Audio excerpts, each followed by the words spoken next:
Starting the video? Yeah, we're starting streaming. Like, we're streaming now. But we're still at 0-0 on Nintendo Direct, right? Yes, we're not starting watching the video yet. We've just begun Oh, we are a bastion of professionalism, as always, here at the Geek Critique. Shut up. And yeah, I got the stream live now. Although, hey, good, it is muted.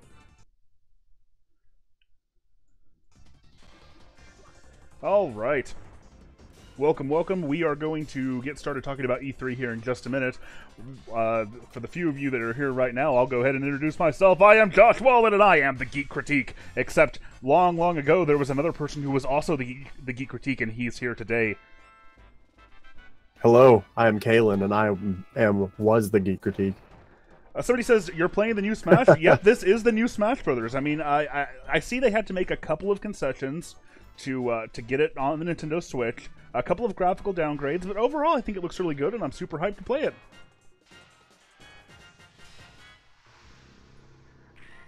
I don't think Kalen is watching the stream, because... I am watching the stream. We'll try not to look too closely at the chat. So here's what's going on here. Kalen has not seen anything, or as far as I know, hasn't seen anything regarding Nintendo's E3.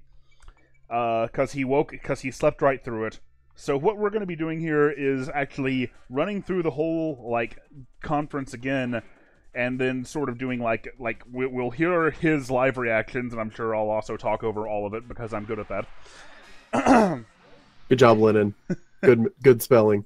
And then, of course, we'll hang out, play some games, take your questions, and talk about all of E3, because, you know, I feel like this is a, I feel like this is a good format for E3. And I didn't want to, like, bog down, like, what I'm doing as far as, like, the Sonic Adventure 2 video goes.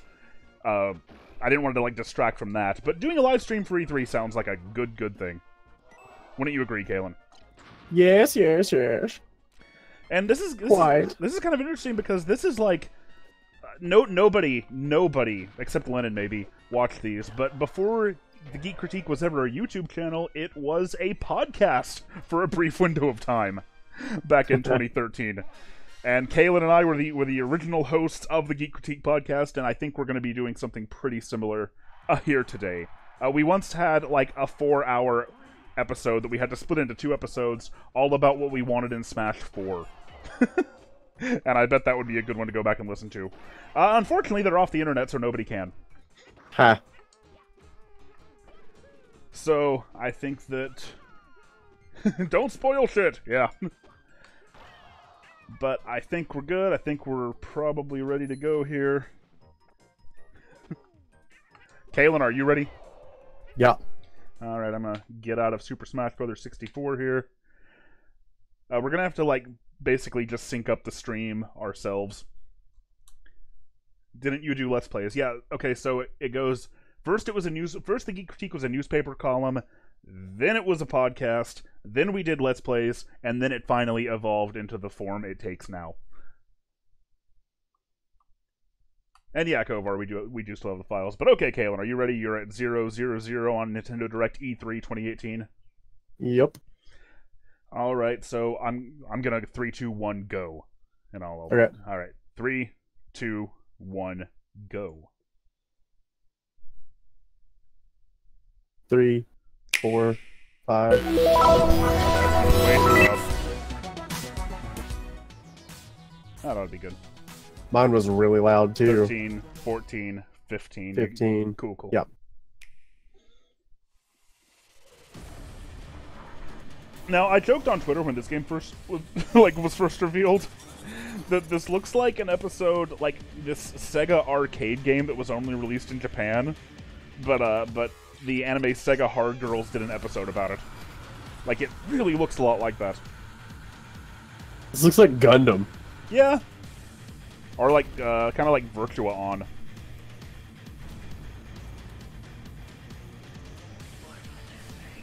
I believe they showed off more of this game, I think, at the Treehouse event after the actual conference wrapped up. This looks like Ikaruga and Gundam had a love child. Oh my goodness.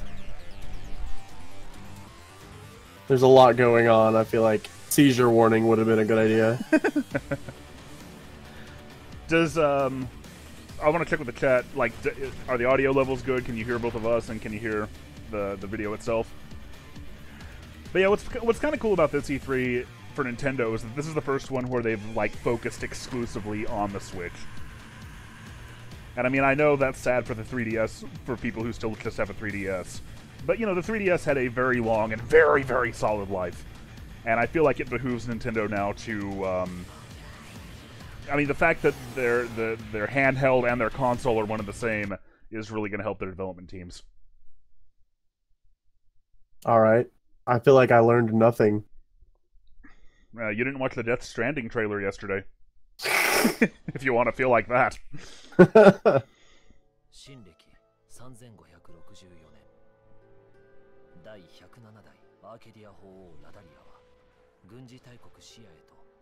Alright.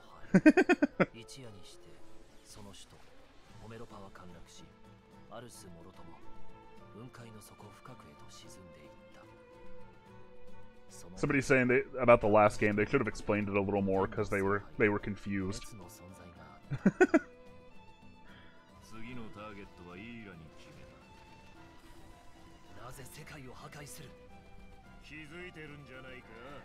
This trailer made so little impression on me that I've already forgotten what it's even for.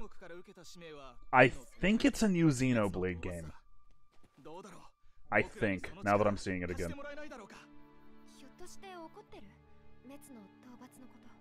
Yeah.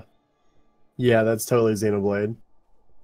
Xenoblade looks good to me, but I know that once I start playing it, there's going to be enough story to make me never want to come back. It's just not my kind of game at all. Love Shulk in Smash Brothers. He's a great character. But like this looks really cool, and I feel like I would enjoy this. But at the same time, I know what's going to happen. It's funny that for you, it's the story focus that turns you off. For me, it's just like you know, I've watched reviews of this. I've watched like breakdowns of like how the gameplay loop kind of works in these games, and it just does not sound appealing to me in the slightest. Love the music. I like the aesthetic. I recognize it by the anime rack. Oh dear. Xenoblade Chronicles 2 DLC. Okay, thank you, Chad.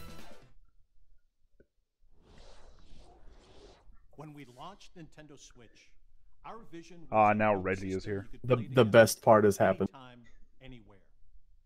2 detachable Joy-Con controllers, countless play possibilities. Kalen, I have to ask, have you gotten a Nintendo Switch yet, or are you thinking of getting one? I am thinking of getting one. I've been thinking of getting one for a long time. Oh, I don't have to say what's wrong with you then. Where will Nintendo Switch take you next? To a smashing invitational cheered by fans and challengers? Or on a journey through verdant fields and viridian cities in a timeless quest to catch them all?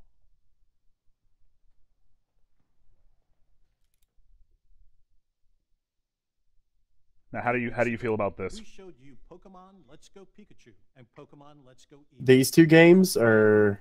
Yeah, this.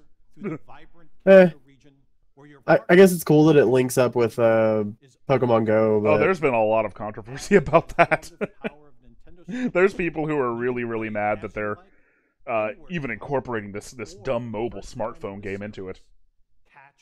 I like the 2-player thing. That's like... You can even transfer a Pokemon into the game from Pokemon Go.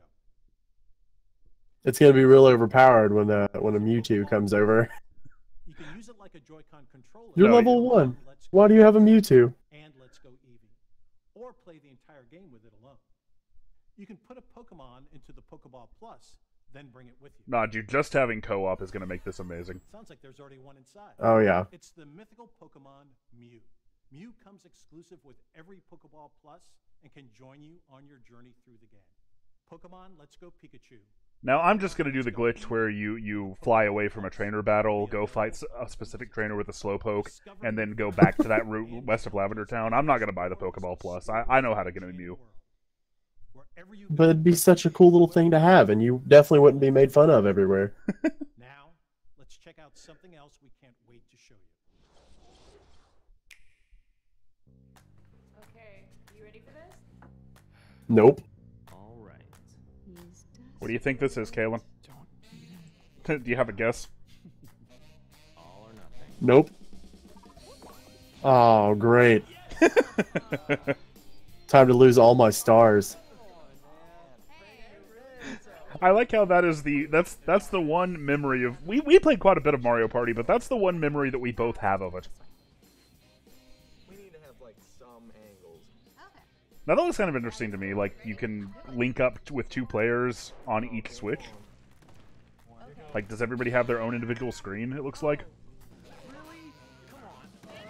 Well, you deserved it. You ran right at her and didn't shoot, you idiot.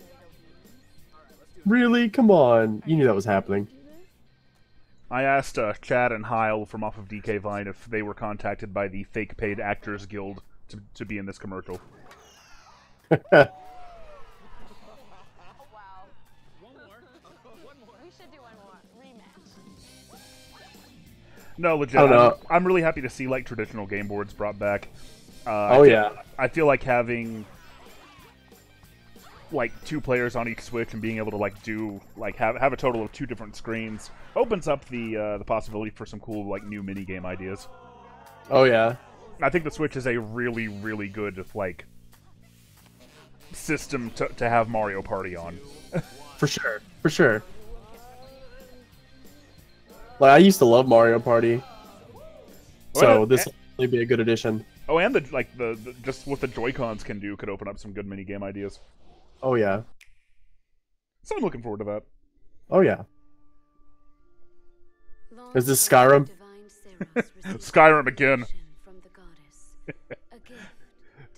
Anything could secretly be Skyrim at this point. Yeah. The goddess watches over Fodlan from her kingdom above as the mother of all life, the arbiter of every soul. Fire Emblem, yeah. Now, you care a whole lot more about Fire Emblem than I do, so... Not as much as I used to. I used to really like Fire Emblem, and then they started changing to what they are now. I played, like, Game Boy Advance and, like, the classic, like, Japanese versions more, because, like, their combat wasn't realistic, and that's what I liked about it. Now it's like, everyone has to be super realistic. So, do you mean the aesthetics, or has the gameplay, like, slowed down or changed? I really don't know. So here, which I don't know about this specifically, but like he runs in and he actually like slashes them, and like they have like a long drawn out battle sequence now. And used to what it was is like they would go back and forth and hit each other, but they would do like one of my favorite original classes was the hero, and whenever he'd get a crit, he would literally just throw his whole weapon up into the air, jump like 20 foot in the air, and come straight down on him, right? And he would hold his arm out, and his shield would just fall, and he would catch it, and then he would jump back. So, like, it was really cool, and, like, it was enjoyable to watch that stuff. Like, I still enjoy playing Fire Emblem, but now I just play without any of the battle motions on, so they just, like, bump into each other, and it's over. Well, I mean, this looks interesting. Yeah, the fact that it's going to be on the Switch probably opens up the possibility for more, like, more flashy moves. Somebody asked, is this a rewatch? I've seen this before, Kaylin has not. Are they bringing dragons back? Is that what that is? I have no idea. Viva Pinata? Oh, the Microsoft Nintendo crossover is real! Oh, no. Fortnite on the Switch, alright. Yeah, that's about my reaction too, like, yep, alright, fine. Fortnite is just destroying the gaming community. It is everywhere. Everyone plays it. It is tearing through the gaming community like it's nothing. Have you ever played it? I have not. Okay. And like, don't get me wrong, it looks fun, and I would definitely play it. I'm just saying, like, it is huge.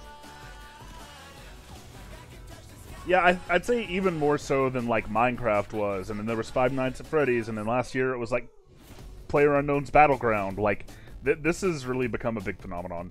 Yeah. But Fortnite for the Switch is out today. I can't wait to drop off the battle bus and meet some of you on the battlefield in Fortnite. And on Nintendo Switch, you can have the complete Battle Royale experience, whether playing together online. Unless, of course, you've ever logged on with a PS4. Around the world. Available at 10 a.m. What? I don't know if I have time to get into this. We might have to save this for later, but basically, that's fine. If you've... Let me see where he's going with this next. Okay, he's talking about indies. Basically, it's been, like, people have been... who have... Okay, so you have a Fortnite account, as far as I understand it. The chat might have to correct me if I'm wrong about this. With your Fortnite account, you can play on PC and Xbox One. And then you can also take that account, I think, onto the PS4. But what's been revealed now is that if you ever take it on the PS4, then you're completely locked out of ever playing on Xbox One or Switch. Even if you remove your account from the PS4, like, you still can't ever, like, get on there again. So there are people who've, like, spent a lot of money on their Fortnite accounts buying, I guess, cosmetics. I don't know how it works. Yeah. But like, maybe they tried the PS4 version one time and, you know, just to see what it was like, and now they can't take those same accounts onto the Switch version. Like I said, I don't care about Fortnite. Like, I probably wasn't gonna, like, it probably wouldn't get too into it anyway, even if I did play it.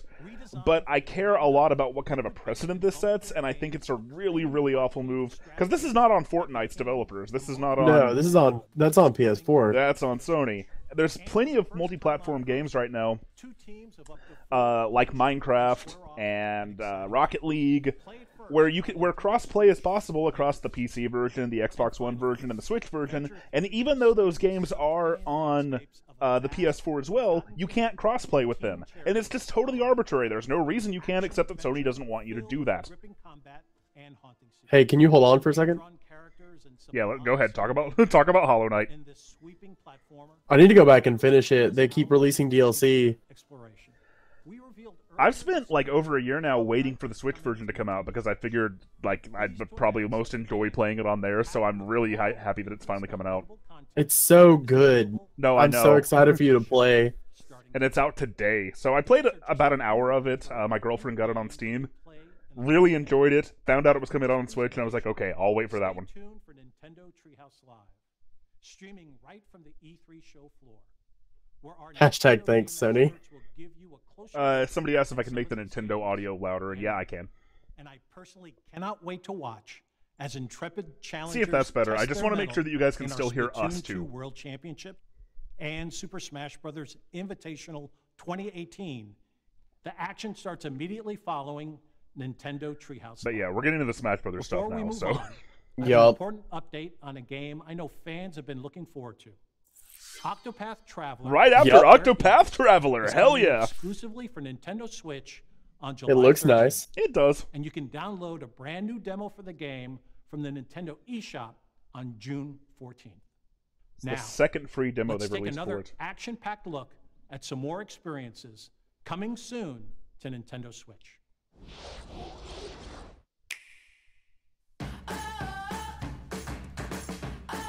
Alright, so this is cool. It was announced that Fox McCloud will be a part of this game.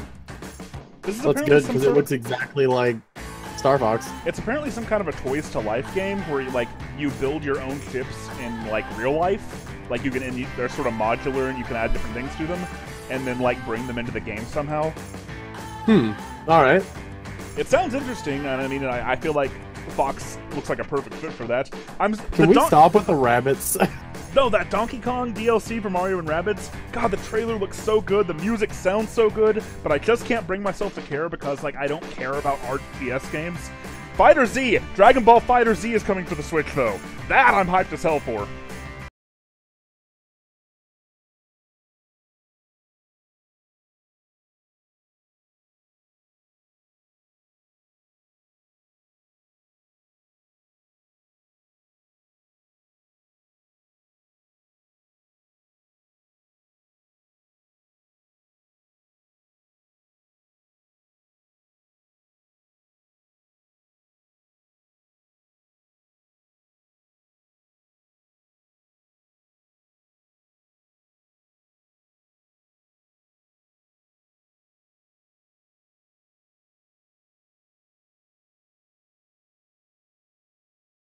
Cool that it's coming.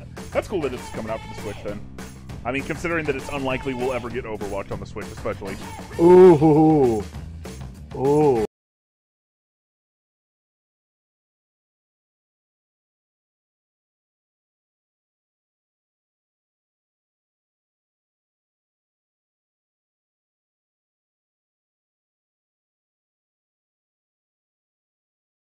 Oh, don't you worry. I'm really excited for Spyro. Yeah, that's Kaylin talking.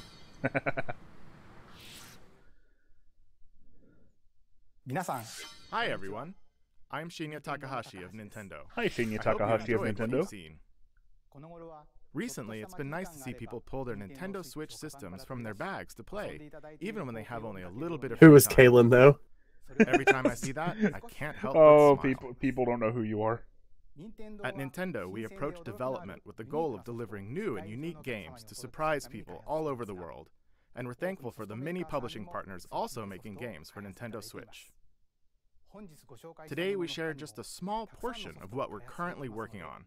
We hope you will look forward to what's coming next on Nintendo Switch. Now, it's time to share information on us. We don't have a whole lot to say about I'll this turn guy, it do over we? to someone I think you know. No. He's just talking. Here we go. Here we go.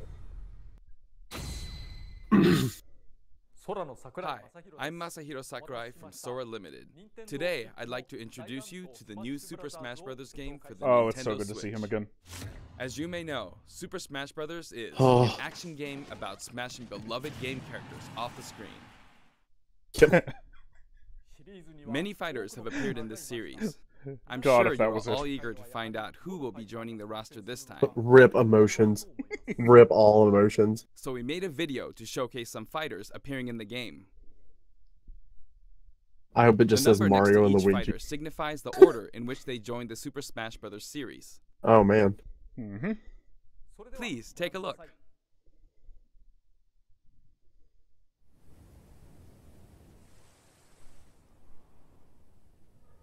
Oh, I've already seen this and I'm even more hyped the second time. That's how you know it's good.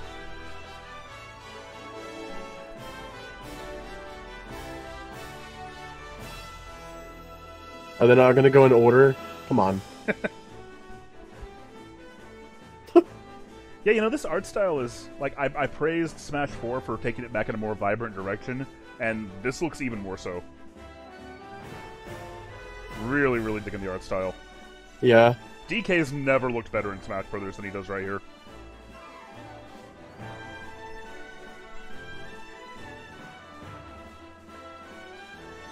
I'm glad we're not losing That was an upward smash.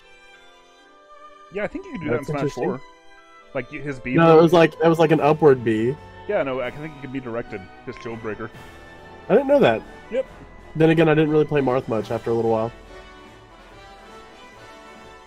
Really hyped that Sonic's back in. Not surprised, but I'm glad he's there. Oh boy. Everyone's favorite. Oh, just you wait, Caleb. I have no reaction to this. I don't really care. You've never played Splatoon.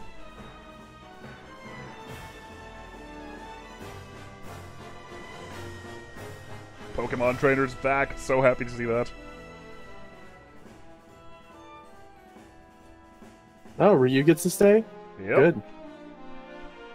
Ryu sort of became my secondary main in Smash 4. Well, at least I can still fight for my friends. It's important to me. I'm too slow. Oh.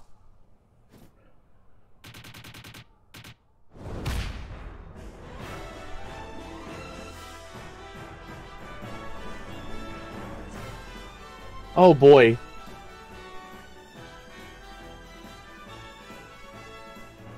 So when the words "everyone is here" popped up on screen, I was still too hyped about Snake, and I don't think I really took the time. I don't know that I was capable of appreciating the magnitude of what that meant.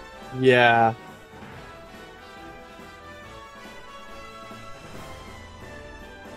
Oh good, Rob's still in it. Was Dark Pit really necessary though? Like...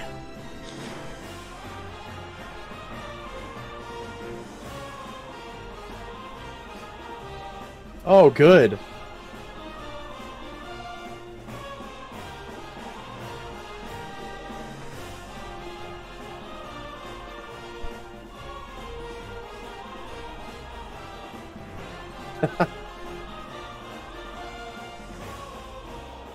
What? No, Kalen, everyone is here.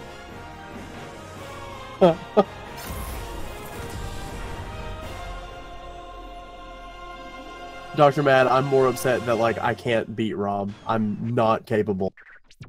I cannot play against Rob at all. It's pretty funny, actually. Love that art piece. My goodness.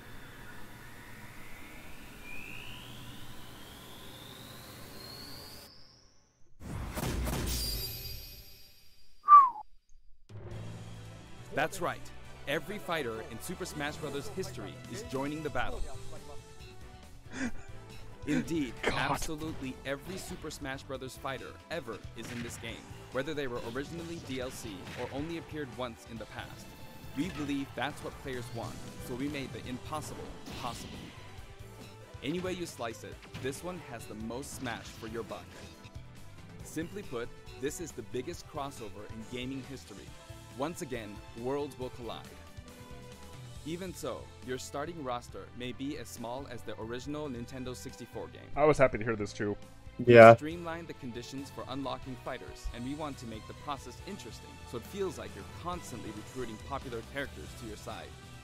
Yeah, in Smash 4 you started with almost everybody, so like being able to unlock people again is going to be so freaking good. Oh yeah.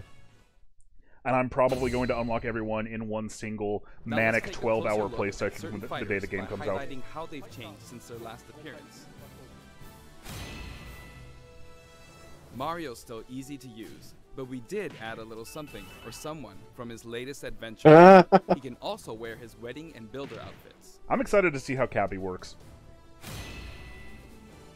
This I'm really happy about too. Champion's tunic from The Legend of Zelda: Breath of the Wild.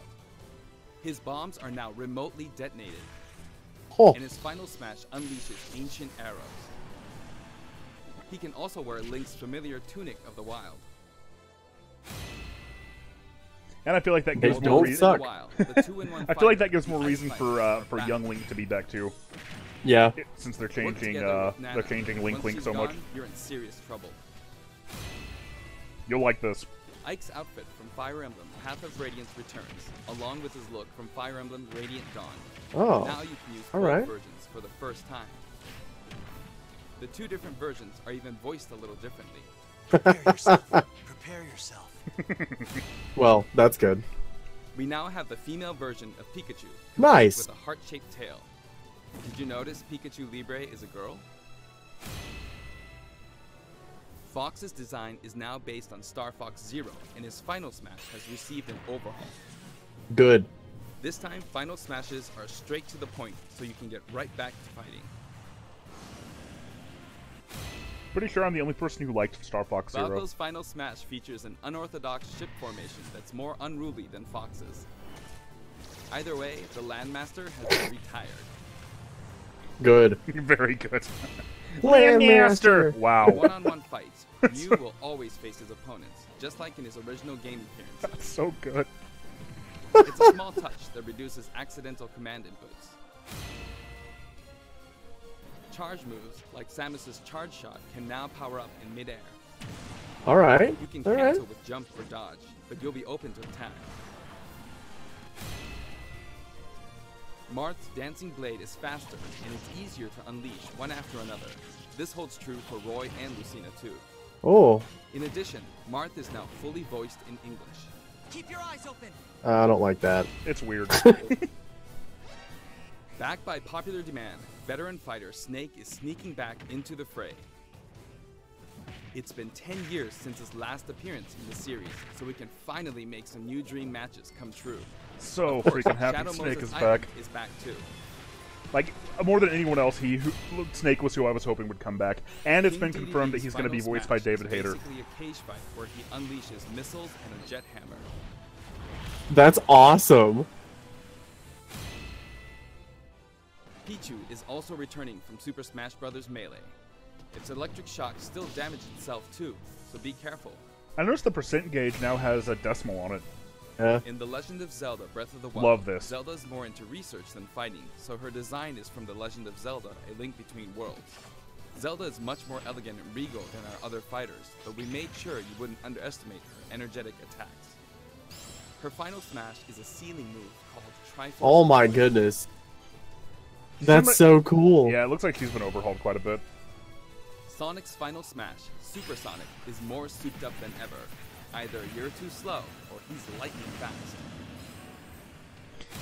It looks like they've done a lot to like Pac-Man more also fairly got a balance speed all of the this different time final around. smashes. Looping Yeah. around the stage sounds just like Pac-Man, don't you think? Yes. Pokemon Completely. Trainer's back with Squirtle, Ivysaur, I am so and glad Charizard. Pokemon Trainer's back. That was such a fun You concept. can change Pokemon during battle, and this time there's no penalties for sticking with one, so feel free to pick your main. See, that's what I didn't like about Pokemon Trainer. Also, did they get You can tired? play as a Yeah. female Yeah. trainer for the first time. Some fighters, like I Captain love this Falcon, so much. trigger a dramatic slow-mo effect on strong attacks in one-on-one Oh my fights. god. Right? That's so cool. That is crunch right there, man. Big Blue Stage is making a return. I don't like that. Just like before, you can play as Cloud in his Final Fantasy VII costume or his Final Fantasy VII Advent Children costume. Oh, I guess we know which one you prefer. Now you can see Yeah. his limit gauge near his damage percentage at all times. Special That's neat. displays are available That's useful. for certain other fighters too. For example, you can see how much longer Robin can use Levin Sword and Tomes. That's useful. that's useful. I For still wish Villager, that we made it the easier sword to wouldn't see go what your away. pocket is. Between the male and female versions, there are 8 different villagers. Bowser's final smash, Giga Bowser, Oh, I love is this even too. bigger and better. He's now as big as Bowser from the Yoshi's Island game. Oh. All of Mr. Game & Watch's moves are back, and he looks even more like he did in his original games. His transformations are more full of character than ever. Young Link from Super Smash Bros. Melee is making a comeback that makes 3 Links for the first time. Lon Lon Milk, anyone? This is the best day Lennon's had since 2 days After ago. 10 long years, Wolf makes his return. His design is based on Star Fox Zero, and I each of liked his Wolf a moves lot. receives a significant upgrade. Yeah, because he like had different moves from Fox and Falco. Yeah, I always thought it was so weird that for Kirby Smash is 4 his they usual kept puffy self. Falco instead of Wolf. But we've added a little something to his stone ability. He has a copy ability for every fighter, so the more fighters we have, the more challenging he becomes to develop. I believe it. Shulk used to require repeated button presses to toggle Monado arts. But now you can choose a specific one with a button press and a quick Oh my god. So much Sure is better. handy to change arts on the fly. We also added Fiora to his final smash. Who? Who? Ganondorf rises again, returning to his popular design from The Legend of Zelda: Ocarina of Time. And for his final smash, he becomes Demon King Ganon. Oh my goodness. And all his smash attacks actually Fighter's use his sword proportions have now. been tweaked a bit. I don't know if I like that. Brawler, You just liked pulling out the sword, didn't you? Yeah. By the way, I have a the sword. moveset for each type has He's also so good, he changed. doesn't need the You sword. can now choose He just multiple had it. voice options.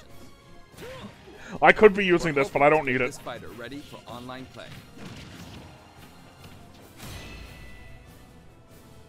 Previously, Pit's final Pit's smash been was removed three from the sacred game. You're treasures. welcome. This time, he'll be riding in style on the Lightning Chariot. We're really listening this time. In the last game, Zero Suit Samus's final smash called in her gunship. This time, she uses her power suit to fire a devastating laser. Oh my goodness. When Olimar gets damaged, you'll see a crack in his helmet. But don't worry, it'll get fixed up right away. That was the Bayonetta's change? costume That's the That's in it? The first 2 games are both available. Listen closely, and you'll hear differences in the sound effects. It seems we have a guest. Rodan appears as an assist trophy. Warrior's final smash, Warrior Man, has changed quite a bit.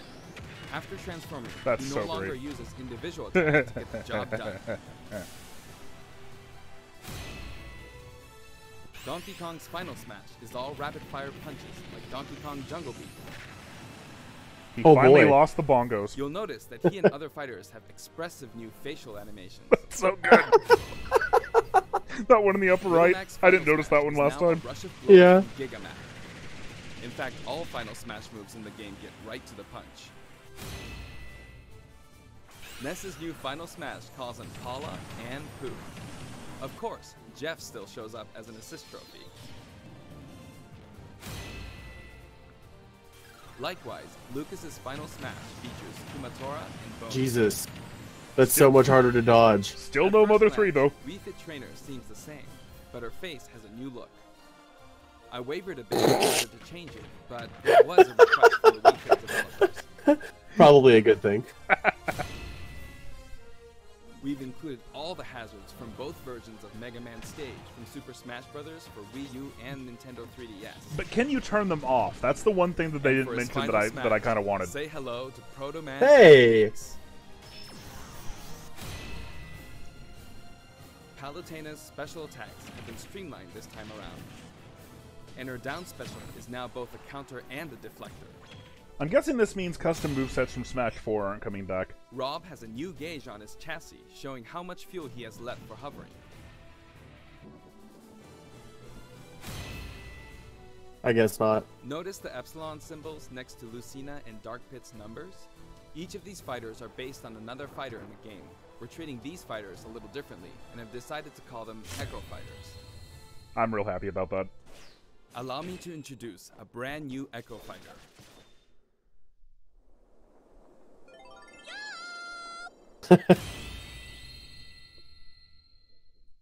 Daisy joins the roster as Peach's Echo Fighter.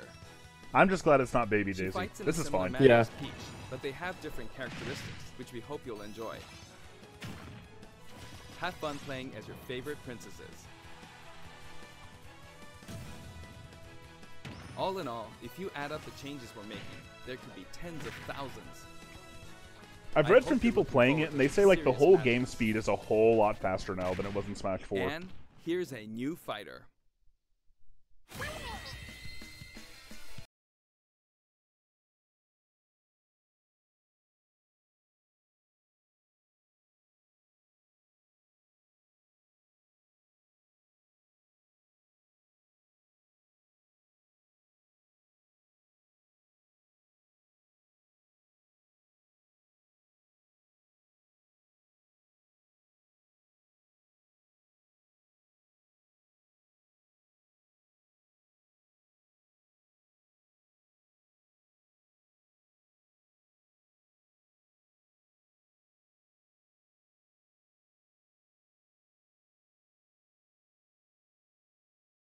All 8 have their own outfits. It looks like they've done a really good job like incorporating and each Splatoon has mechanics own into their ink color, movesets. So matches get really I can see that. That's gonna be crazy. An By the way- 8-player Inkling battle.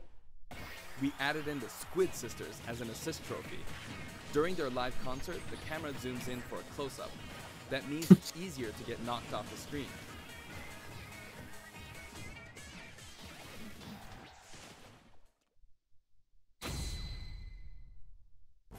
While we're on the topic of assist trophies, let me share some I was additional thinking the same thing, Cosmic. As you may know, assist trophies lend helpful support in battle. Well, we knew about the Inkling. You can KO assist The Inklings trophies by like going back a inflicting few damage, months now. and now you get points for it. There's your Waluigi. I mean, this is the first time that we've actually However, seen like some assist trophies how the will Inklings are remain going to unbeaten. like work in Smash Maybe Brothers. an unexpected guest will photobomb your battle. Yep, it's him. He's an assist trophy? Yep. There's a wide variety. More than 50 of them appear in the game. Somebody said that Shadow could be implemented as Sonic's Echo character. Of And course, I'd be fine we're with that. also adding even Yeah. more Pokemon and items. We can't wait to show you. I'd be a lot more excited about classic Sonic being implemented as his Echo character, though. True. But that's just me.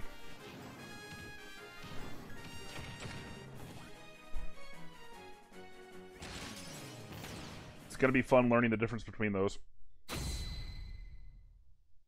There are a variety of stages available in this game as well, including a massive I'm happy to list see a lot of returning stages from the 3DS If version you get a of group Smash together 4. to play, Yeah. it's a challenge to hit them all. The graphics have been Hopefully they have Smash Run. Let's get a look at some stages from Kalen, I'm various pretty sure games. you and I were the only people. I'm pretty sure you and I played Smash Run more than anybody else did. Probably. Other people liked it, but we played it a lot.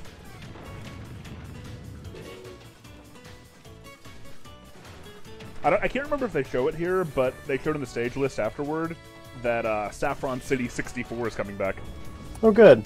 That was always one of my favorites in the original Smash Brothers. And thank God Green Hill Zone is here, man. Oh yeah, I love Green Hill Zone. It's just not a Sonic game without Green Hill Zone. Kenny, stop. Just stop. Snake gets an Echo Fighter with Big Boss. No, I did see it suggested that, like, MGS5 spoilers incoming, but Venom Snake would be a good Echo character for Solid Snake. Of course, that's assuming that, like, everybody's gonna get an Echo character. I'd really doubt it. I like this. Yeah, me too. But, I mean, in Brawl, like, Snake's alternate costumes were already, like, pretty much all based on, his Metal Gear Solid 3. Well, not his, but Big Boss's Metal Gear Solid 3 camo patterns. All stages now have both So Battlefield freaking hyped and about Omega this. forms too. Yeah. These versions hover above an abyss. Their sizes and terrain are all the same, so savor the simplicity with music and backgrounds from your favorite series. Let's take a sneak peek at the new and returning techniques you can pull off during battles. It's like they took, like, oh man, direction of Melee your fans dodge are going to be so enhances freaking hyped about mobility. this. It can come in handy when recovering from a fall. I don't think it'll work for wave dashing, but it's like However, they've if you taken, dodge like, too much, so many even of the on ground, ideas. you'll be wide open to Oh attack, god, and this is going the to be good duration too. of intangibility gets shorter. Like, if you dodge too much, you Oh can't, my like, it goodness. becomes less effective. You can execute short hop attacks by pressing the A button and jump at any time. Sorry, I'll get back to what I was saying in a second. Also, you can smash attack by pressing the A and B buttons just like the previous game. A perfect shield occurs when you release the shield button. Until now, you were able to pull it off without any major risks, but going forward, you'll need to time it carefully. Like, one criticism of Smash For 4 was how, like, one-on-one battles, defensive the and damage stally dealt it could will now be, be greater so when in I'm glad to battle see they're with taking higher steps to numbers fix of that. players. This should help ensure that the action is well paced. Oh yeah, and in multi-man battles, like, In a time everyone battle, will the do fighter less and the damage, lead will which sometimes means they won't be clash, such a, quite frankly, a clusterfuck. Yeah. Or do something, or no victory pose for you.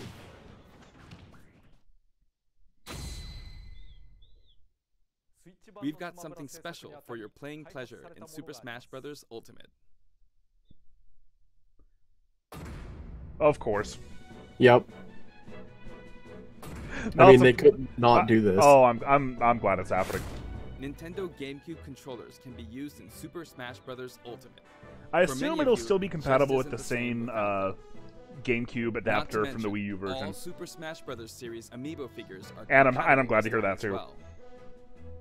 In fact, all fighters' current amiibo figures will be supported, even if they're from a different series. Tap a compatible Anyway, amiibo it's figure like to they've add in a taken, like, figure player, so many of the FP, good and ideas level and up. so much of the criticism Your that FP they had data for from Smash previous 4 titles can be transferred. and taken it to heart and, like, implemented so many good ideas. Oh yeah.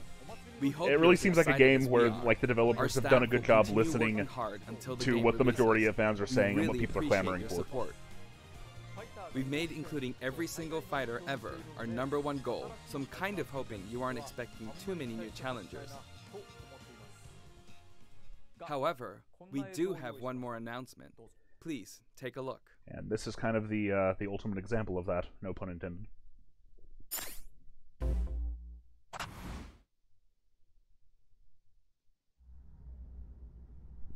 Oh.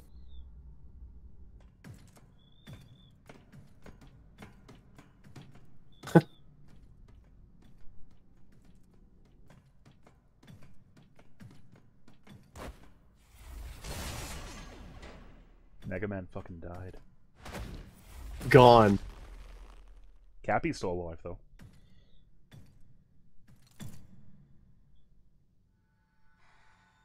I love that reaction.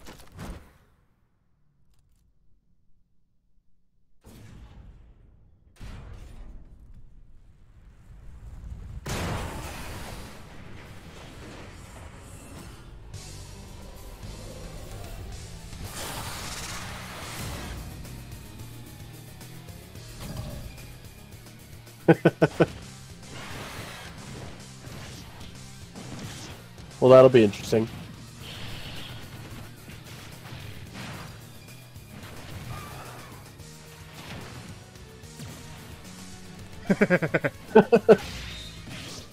No, Ridley looks like a. They showed off like his moveset at the Treehouse event afterwards. He looks like a really interesting fighter. I'm assuming that's his final smash, and that's amazing.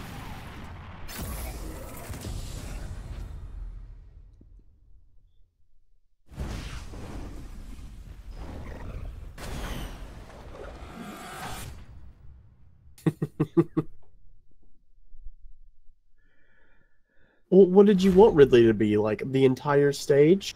Come on, Kovar. Oh. I'm just kind of gonna freeze myself until then, I think.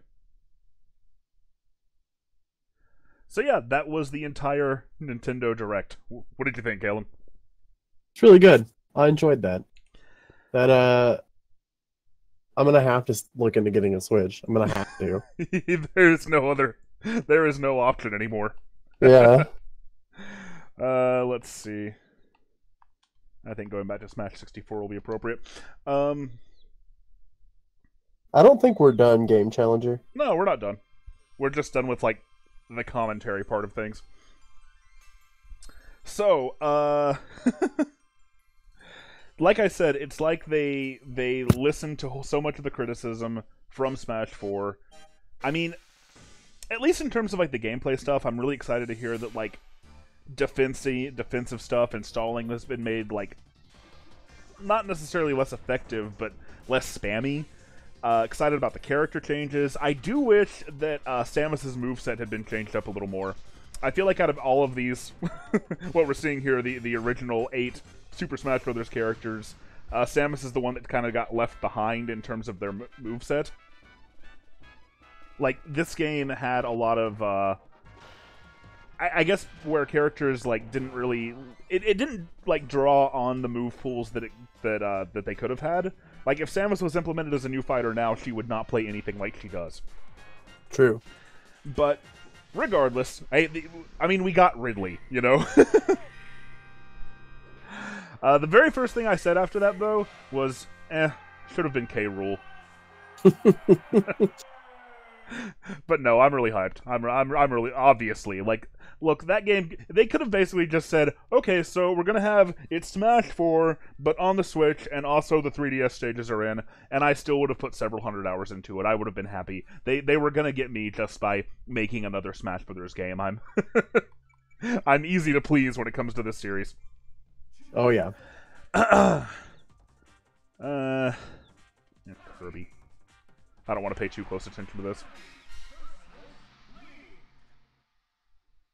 I'm also not surprised that, like, what Sakurai said right before they revealed Ridley was maybe not to expect too much in the way of, like, new character reveals for this one, since they focused on, you know, making, like, putting everybody who was already there in the game. But I do feel like, because this game is coming out so early, or at least relatively early in the Switch's life cycle, I expect that for the rest of the time that the Switch is around, for the next couple of years, like, Smash Brothers DLC is going to be a regular thing. Yeah, for sure. So I'm not too worried about, like, getting, I mean, K. Rool could certainly be a part of that, for instance. And I'm sure that there are still going to be some more characters to be revealed. It is interesting. This is, aside from 64 and Melee, this is the shortest amount of time between two Smash Brothers games, I'm pretty sure. I think you're right, which, I mean, I'm super okay with that, you know. I mean, it makes sense. Paid me more. like, I'm really... I don't want to say I'm surprised, but I guess I am a little surprised that, like, unlike what they've done a lot on the Wii U so far, which is just, you know, re-release Wii U games with upgrades, I would not have put it past them, and I wouldn't have been surprised if that had been the case for Smash Brothers. So the fact that, you know, this actually is, like, a brand new Smash Brothers game that's been, like, put together this fast, especially knowing how burnt out Sakurai was after Smash 4, that's the part that surprises me. Maybe, I don't know, that maybe he just changed his mind. Like, I don't know, maybe they had a lot of problems with Smash 4 and, like, you know, trying to bring all, like, new characters in and trying to, like, appease everybody. And this time he was like, no, what we're doing, we're just going to bring everyone else back. I mean, and we'll give them Ridley.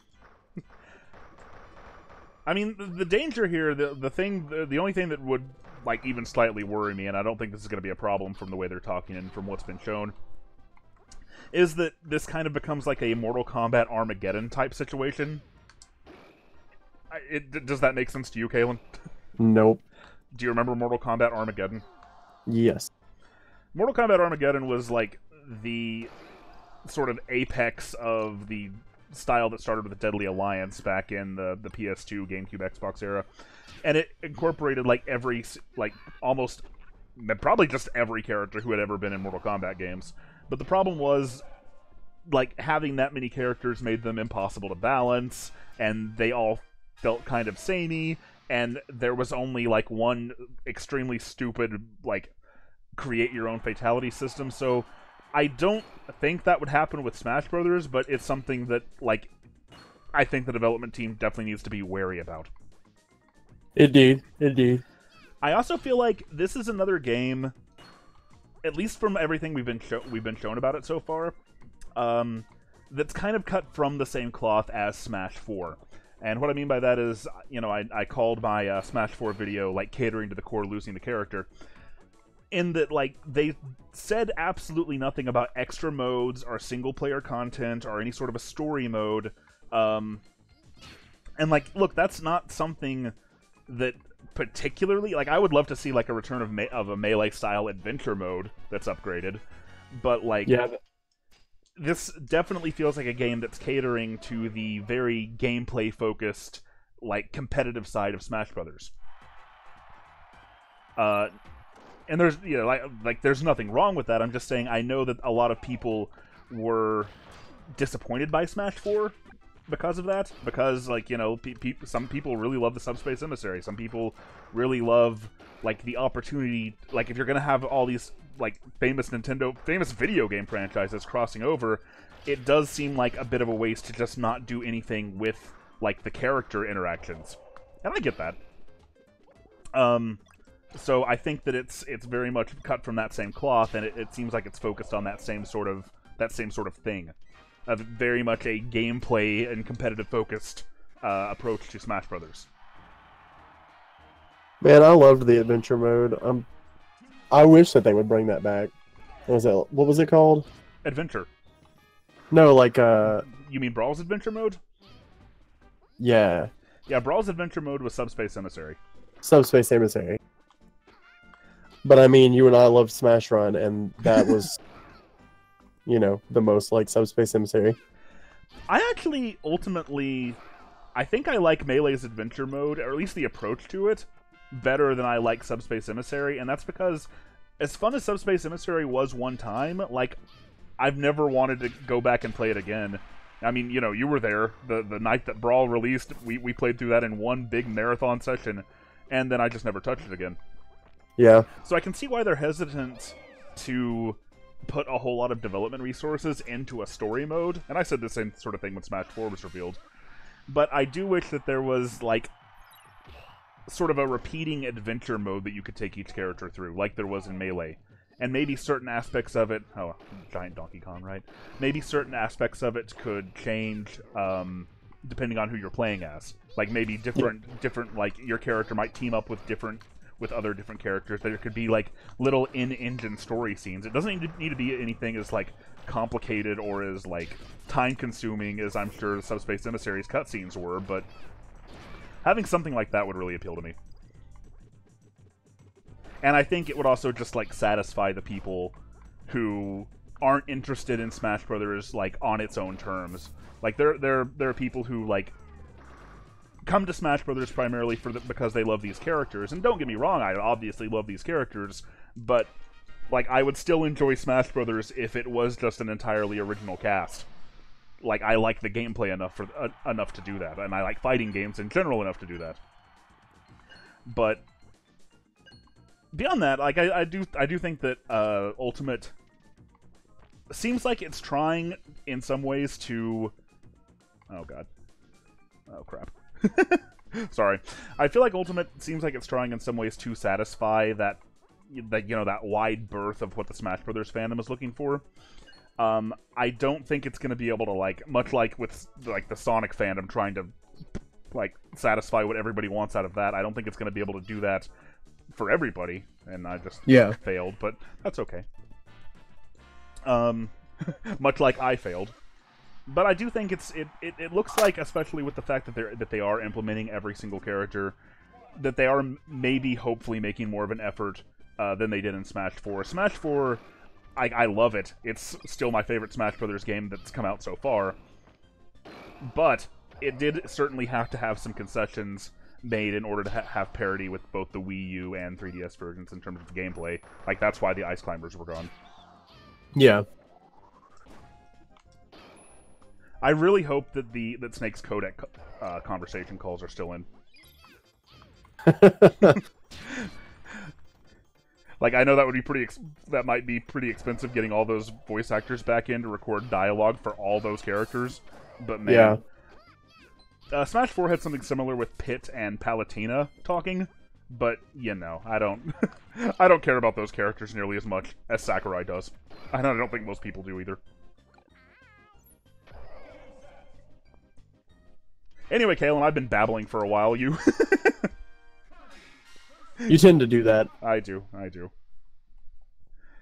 I feel like I'm getting better at this whole streaming thing. Well, I mean, that is like half of streaming. Babbling on and on. Just keep talking on in one long, incredibly unbroken sentence, moving from topic to topic. But I'll let you get more of your thoughts in. What do you think, and what do you hope for? I mean, I hope for, like, single-player ability. I really hope for Smash Run, because I put so many hours into Smash Run, just because it was different and it was fun, and if I didn't have any friends to play with, it gave me something to do. And even when I did have friends to play with, we would play Smash Run against each other. And, it took away from just the, battling each other. I mean, in the end, you end up battling each other, but, there was more to it than just, pick a character. Like, we make, like, small meta games whenever we play Smash Brothers anyway. We play, random battles, and we have our Captain Falcon battles, and, and we had our Little Mac battles, which were incredibly hilarious. Yes. Even though when it comes down to it, we're still playing Smash, we want to have things that, like, break up that, like, monotony of just like, oh, let's beat each other's faces in. And I'd really like to see, like, stipulation battle kind of deals, stuff like that. Like where maybe, like, you can only knock out players if they go off the right side of the screen, or they can only fall off. Like, if they can go as high and as far to the right and as far as left as they possibly can, but they won't get eliminated. So, like, more in terms of what we saw back in, like, starting in Brawl, with where you could do the customizable, like, put the, like, have the bunny hood on, have the increased gravity, stuff like that. Like, more stipulation stuff. I do feel like, like, there's, like, the thing that was fun about Smash Run, at least for me and you, when I know a lot of people didn't see it this way and didn't think there was a whole lot of point to it, but it really, like, to us at least, it was something that, like you said, broke up the monotony, I guess. It was something that you could do when you got tired of just playing, like, the one-on-one battles or the traditional modes. And like it was what really made it fun was that it was something that was both fun to do by yourself, at least for me, and fun like to play with other people. Like it found a good balance there.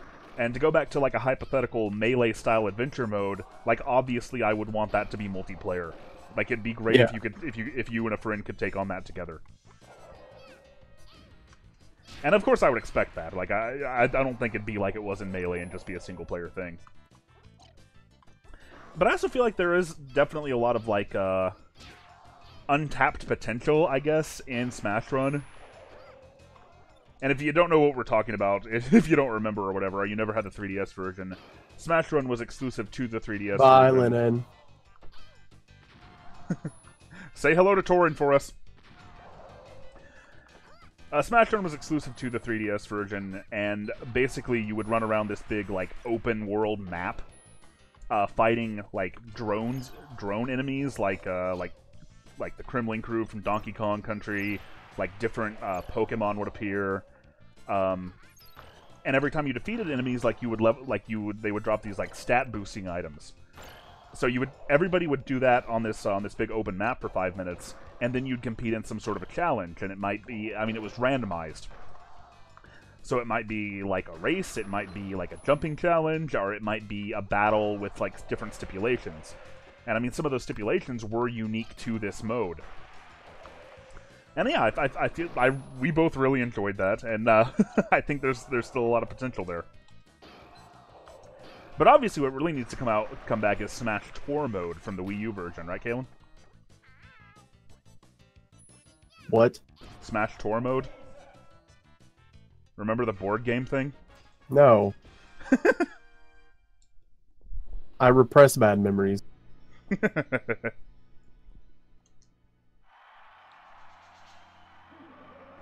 One thing that Smash Tour had that I really liked that could sort of come back into this whole discussion about like different game modes. Like this, I've always wanted to see. It's not coming to mind now. This was doable in the Wii U version, but only through Smash Tour, which I always thought was so dumb. A mode where basically you select a roster of characters, and whenever you die, like whenever you lose a stock, you go to your next character. So like you could do like a 3-on-3 battle. Like I start off with Captain Falcon, Sonic, and Ryu. I start with Captain Falcon, and when you KO him, I get Sonic. Yeah. So kind of like Marvel vs. Capcom. Well, kind of, except without character switching. I mean, I guess you could implement character switching too if you wanted to, but but the point is, like, that was how Smash Tour worked in the Wii U version. Like, whatever roster of characters you had at the end would come into the battle like that, and end in that order. But there was no way to do it outside of that. And just about to beat Master Hand here. There we go. Are you sure? You can't seem to hit him. You're a little behind, but yeah, I got him. Yeah, I'm watching your stream now. Main Memory says if Smash Run comes back, the map needs to be shared between all players. Yeah, that'd be great. I mean, I don't think that you should be able to, like, hit each other or interfere with each other necessarily, but maybe... I think you should be able to sabotage each other. Like in what way? Kind of like how, like the classic Sonic games would go. Like, you can switch places with each other, stuff like that. So, yeah, like... that'd be cool. Like, you could pick up, like, items and stuff from doing, like, the events that were in Smash Run. And, like, you know, some of the events would make it to where, like, if you got it, like, if you killed it before your opponents could kill it, right? Mm-hmm. Then, like, for the next 10 seconds, they wouldn't get any power-ups from killing stuff. Or, Hang you on know, a they second, would... Caleb, this is too low.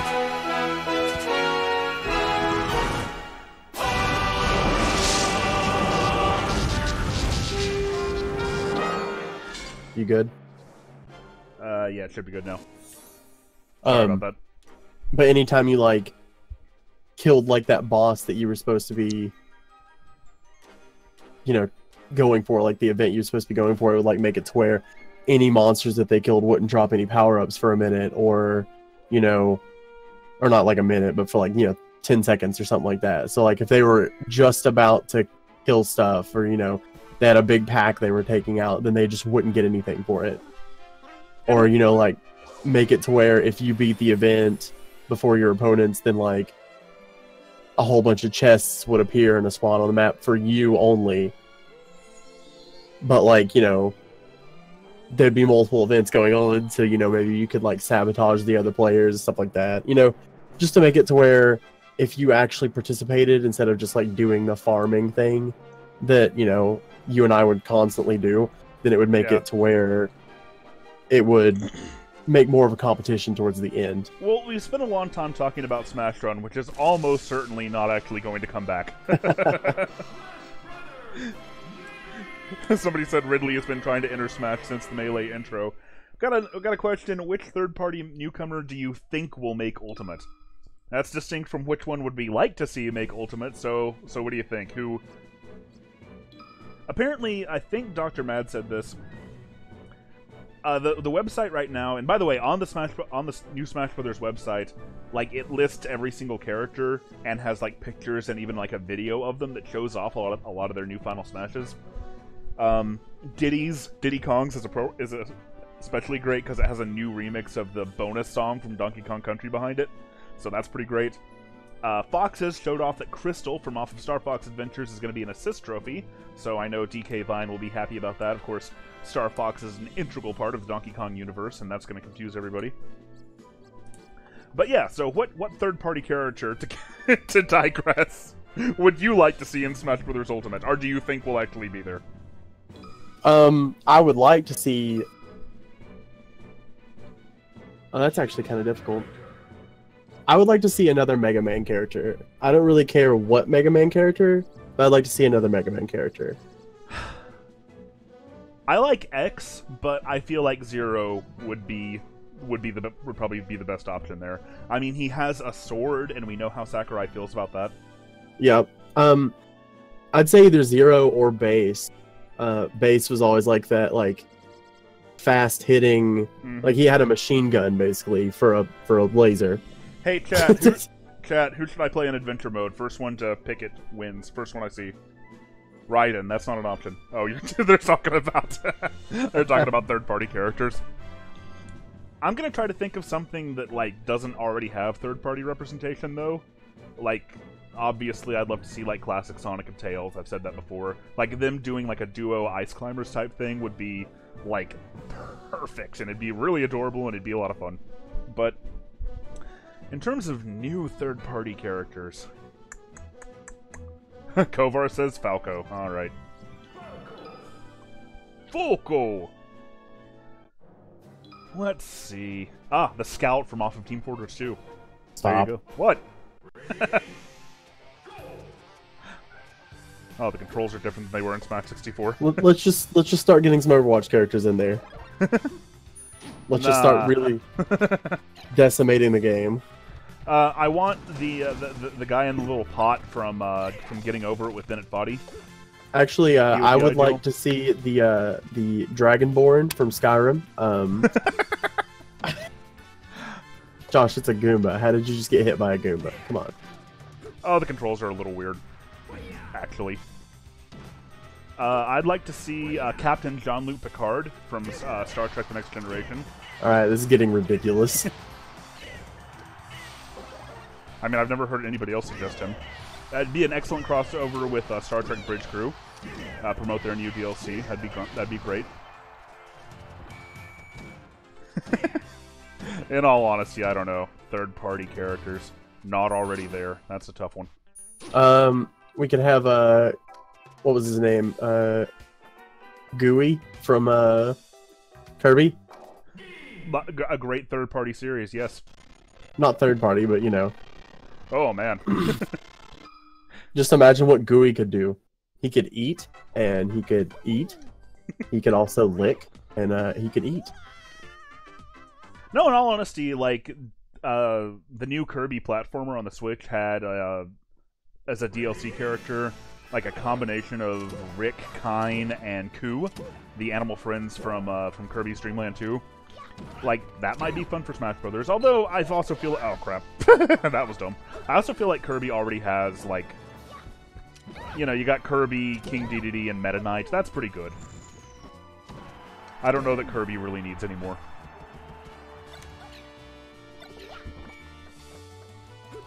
I'm waiting to see what the dumb thing you did was.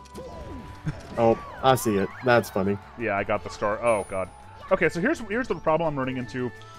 When I was playing 64 a minute ago, I would hit on the right stick. I'm using an Xbox One controller to play this.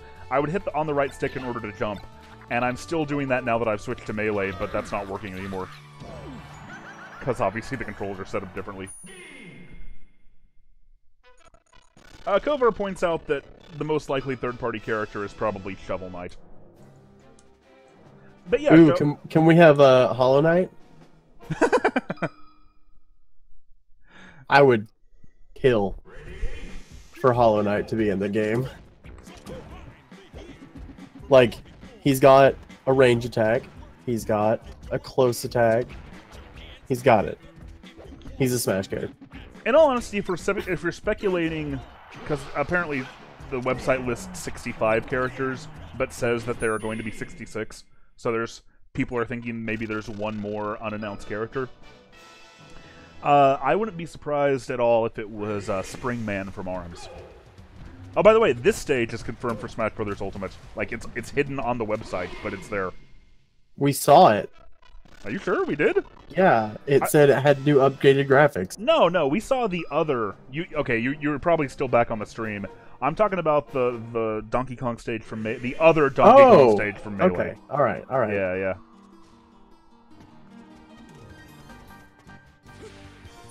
Ah, crap. Normally I can jump over those and avoid activating Link here. But, didn't make it that time. Falco was a good choice because I basically never play as Falco in Melee. I still regularly get comments on my Melee video, though, criticizing me for daring to call Falco a clone of Fox. Although I guess as of Smash 4, or Smash Bros. Ultimate, he's not an Echo character anyway. But he was still very samey back in Melee. Oh yeah. Landmaster. That's all they have to say for how cloney they were. Some people are saying that Bandana D from Kirby would be is probably the fourth pillar of Kirby. But I don't know. I feel like the Animal Friends from Dreamland 2 would be a lot better than a Bandana D.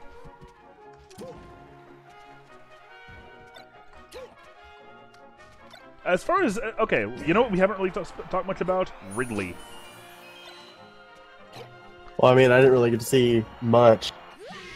Oh, I mean, the fact is, people have been asking for Ridley for a really, really long time. Probably hit an apex around like the Smash 4 hype cycle when Melee, or not Melee, when Metroid was, you know, really under the microscope after Other M. Like a lot of people really needed some more Metroid representation and wanted to know that the series was going to be okay. And then of course Ridley was not in Smash 4. Well, I mean he was, but not as a playable character. Yeah. So I know a lot of people are very, very hyped that he's here now. As for me, I know Ridley is super has been in so many Metroid games. He is the most iconic character from the franchise other than Samus. It makes a lot of sense that he'd be here. But as far as a character I would want to play as goes, I would be more excited about the guy that I always called Vegeta from Metroid Prime 3. What was his name? Was it... Oh man, the cat. I seriously always just call that guy Vegeta. He was voiced by Christopher Sabat, and that's why.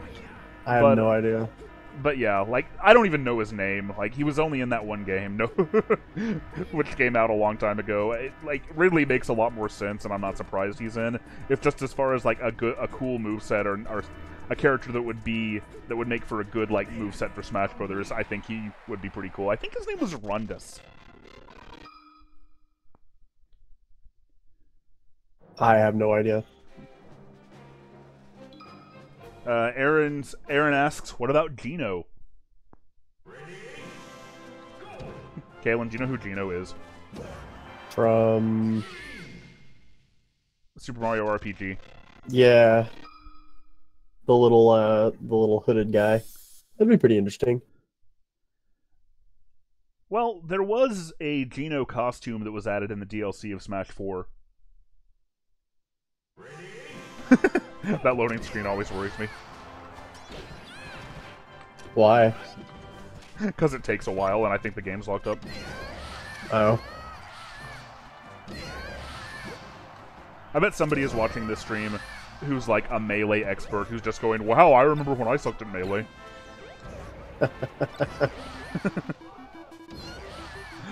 Oh, I played a ton of Melee, but not like that. Obviously. Not to the extent of being a crazy wave dashing fanatic, I guess. Kovar says everyone keeps asking for Gino every time a new Smash is announced. It's always a good suggestion, and it's probably never going to happen. And then Dr. Mad said, Gino's too obscure nowadays. It's been so long since he was last relevant. Yeah, that's exactly the problem, honestly. Yeah. Like, if I know Gino is in some sort of a, like, rights hell that a lot of the Diddy Kong Racing cast is, where, like, does Nintendo or Square actually have the rights to that character? But, I think that hurts it. Like, if Gino had continued... That's a little off. That's because of the widescreen mod, though. If Gino had continued showing up in, like, the Paper Mario games, then, yeah, he'd make a lot more sense, but he's not been in a game since in 22 years. So beyond, like, allusions and references to him, I don't think we're gonna see him again. Probably not. Unfortunately. Somebody wants to know Dixie or K. Rool in Smash. If I had to pick... Yeah, if I had to pick... I'd be really hyped for both of them, obviously. But if I had to pick one, it would definitely be K. Rool. K. Rool has just... Like, because of all the different, like, outfits he's worn and all the different, like, personas he's taken on, he has, like, lots of potential as far as his moveset goes. Lots of ideas for, like, a Final Smash, his different B moves, like, there's a lot you could do with him, and it would give the Donkey Kong Country series, like, a villain character. Dixie, as fun as she'd be, I'd worry that she'd skew a little bit too close to being like Diddy. Yeah. That being said, I would also be just fine with it if Dixie was an Echo Fighter for Diddy. I mean, I would be okay with that. Really what we need is Baby Kong. You don't even remember his name. The chat does, though. The chat can't shut up about him. At least when we streamed last time, they couldn't. You're talking about Kiddy Kong. Kiddy Kong for Smash Brothers. Close enough. I don't like him that much, so, you know. I don't like him at all. But my feelings are well known. Oh, crap. Come on, come on, come on, come on. Oh. Shouldn't have gone for it. Oh, not good enough with Falco's jump. I can do that with a lot of other characters, do that, like, jump under them while they go over, but I just don't have enough control over Falco's jump.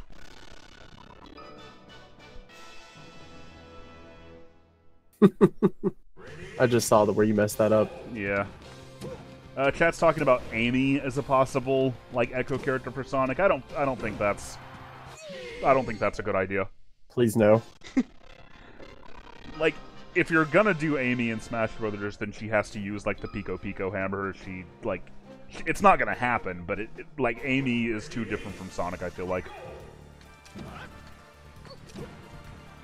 As far as an Echo character for Sonic goes, I still feel like Shadow is the most likely. Classic Sonic is possible, though. So, I have an idea. Echo character for King Dedede would be Amy. There you go. That would make it'd be kind of like how in Melee, Ganondorf was kind of a clone of Captain Falcon. It doesn't sound like it would work, but I think it would actually work. Like a tinier, faster version of King Dedede. Oh, you know what? Actually, Amy even does that faceplant move in the Advance series. Yep. That would actually kind of work. Holy shit. That's hilarious. Kovar points out Metal Sonic could also be a decent Echo character. Yeah, that'd be fine too. I feel like the more we talk about Echo characters, the more I start feeling like, oh, well, we just need to come up with an Echo character for everybody. I don't feel like that's realistic at all, but it's kind of hard not to dream. Kalen, are you still here? Yeah, I'm here. I'm typing to Lightspeed. You know, Lightspeed's, how do you guys feel about the new Fire Emblem game? And I said, I think it looks interesting due to the army following. Josh isn't a Fire Emblem guy. Yeah, you can just respond to the chat. Like, you were talking over top of it really hard. To be clear to the chat, like any question that you have about E3, like we'll answer. We're just, I think, far and away the most excited about Smash Brothers right now. But anything else you want us to talk about, just don't be afraid to ask. Ooh, Dr. Mad points out that if we get Metal Sonic as an Echo character, think about this. Metal Sonic. Oh. What would you freaking do? Lose. You would lose. He would come up randomly in classic mode, and you wouldn't have a chance. It'll just be so difficult. Like, I don't even know.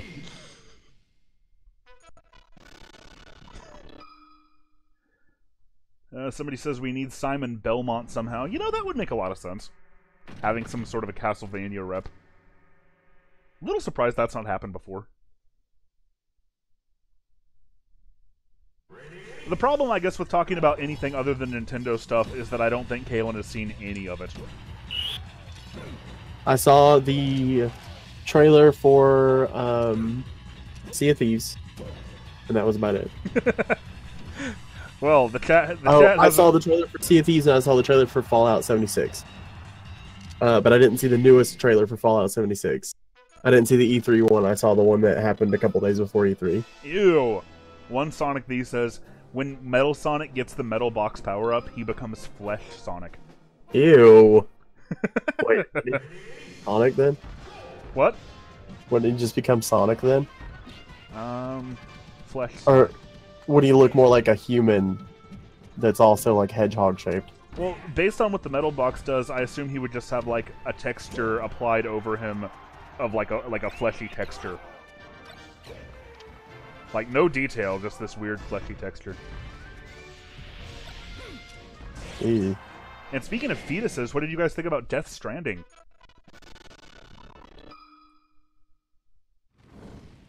Oh, thank you, Space Cowboy 1881, who just donated, it looks like $20, and said, you think Big Boss could be an Echo for Snake?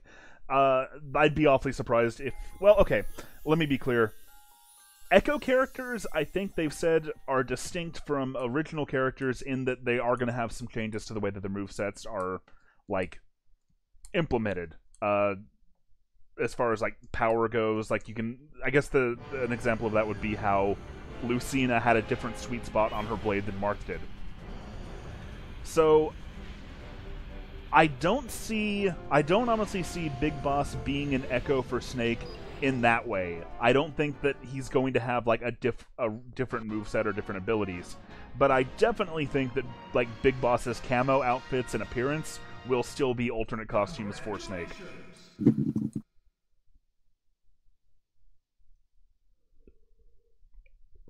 Dr. Mad says, the thing I'm most excited for outside of Nintendo is Spider-Man PS4. I absolutely agree. That game looks amazing. Hopefully it's just as good as it looks. Yeah, have you seen... What have you seen of that one, Galen?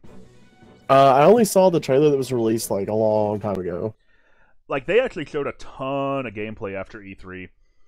Or after Sony's really strange E3 press conference. I'm gonna play some Pokemon Stadium, why not? And it looks like... It basically, you remember Spider-Man 2 for the, like, GameCube, PS2, Xbox? No, not really. Oh man, really? We played that one a little. It was really, really well regarded, and this looks like it's like an open world game. It's fun. It looks like it's a blast just to move around like the open world city. I mean, like, you know, and have Spider-Man's like power set. The combat in it looks really, really fun. Like, I love the aesthetic of it. Yeah, I am really, really looking forward to that game. Spider-Man PS4 is an apology for decades of crap Spider-Man games. Hey, $2 is $2. I don't know what I didn't know what NOK was, but thank you either way.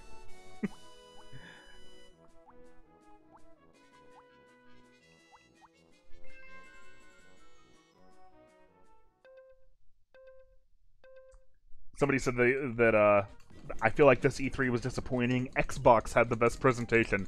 Xbox really did have a phenomenal show, that's for sure. And then Nintendo's was just kind of strange in comparison. Now, I do really hope that Spider-Man on the PS4 allows you, like, has a mode where you go around delivering pizzas. I'm not... Like, is it really a Spider-Man game without that feature, you know?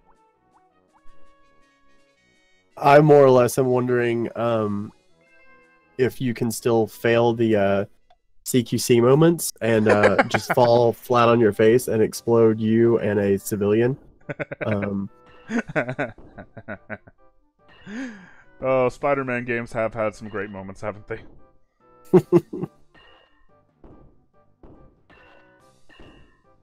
So, Kalen, do you prefer Kakuna or Metapod? Probably Metapod, because I don't like bees. I would agree. I've always liked the Caterpie line. I mean, part of that is just because getting a psychic, starting to get some psychic type moves that early in Gen 1, especially, of course, is just gonna like make the game very easy for you. But also for this game in specific, I liked Kakuna better because it was easier to tell where my hitbox was. Oh man, like yeah, the Scyther and Pinsir game in Stadium 2 had that problem real bad. Oh my god, like, I hated getting Pinsir. Yeah, with Scyther... Okay, I should just show what I'm talking about. Scyther, it was so clear where your cut was going to be. Pinsir, it's not in 2. At all. It's not in this one, it's in 2. I know, I switched to this one. I switched to 2. I can't see that yet.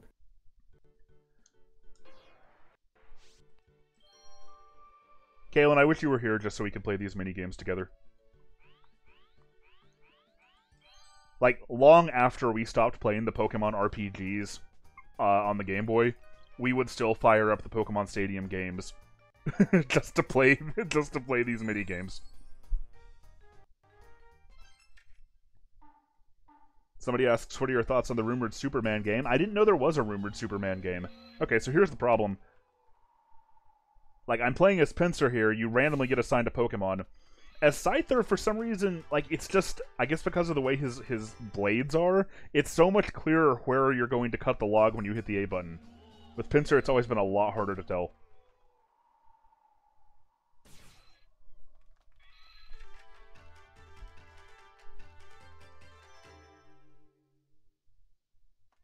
This has now become a Pokemon Stadium stream. Man, I'm doing bad.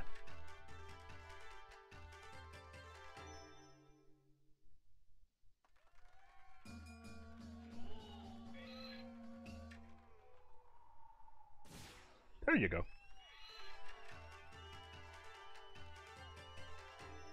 Kalen, did you stop talking because you're driving here right now?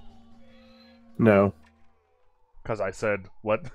I said I wish we could play these, and you're like, well, yep.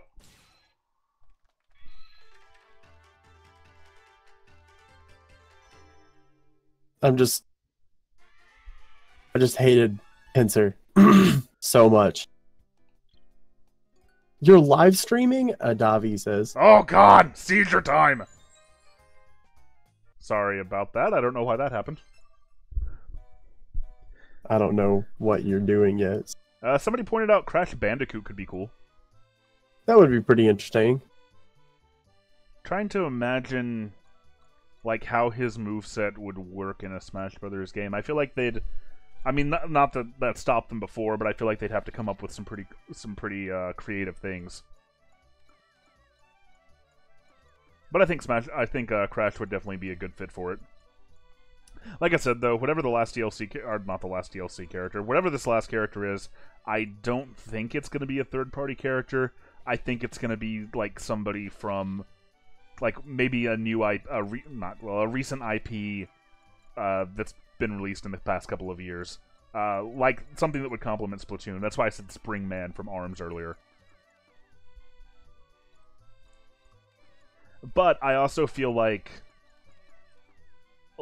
DLC is very much going to be a continuous thing with sorry, I had to focus in there to catch all those eggs. DLC is obviously going to be a very constant thing throughout the life of this game.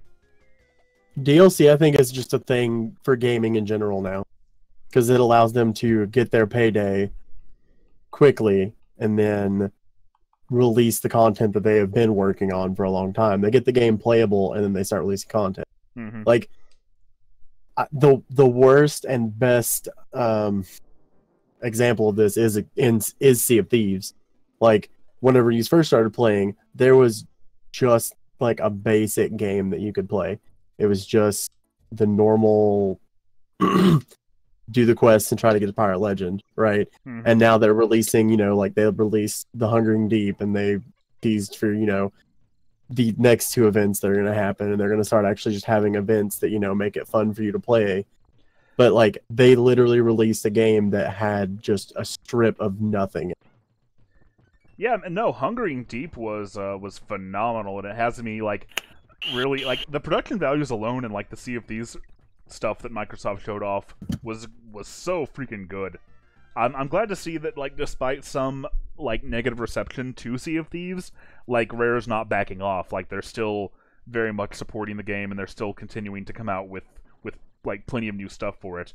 And after how fun and how much awesomeness the Hungering Deep had, I know the next content update is going to be a lot more substantial than that. It's going to add a whole new area to the game.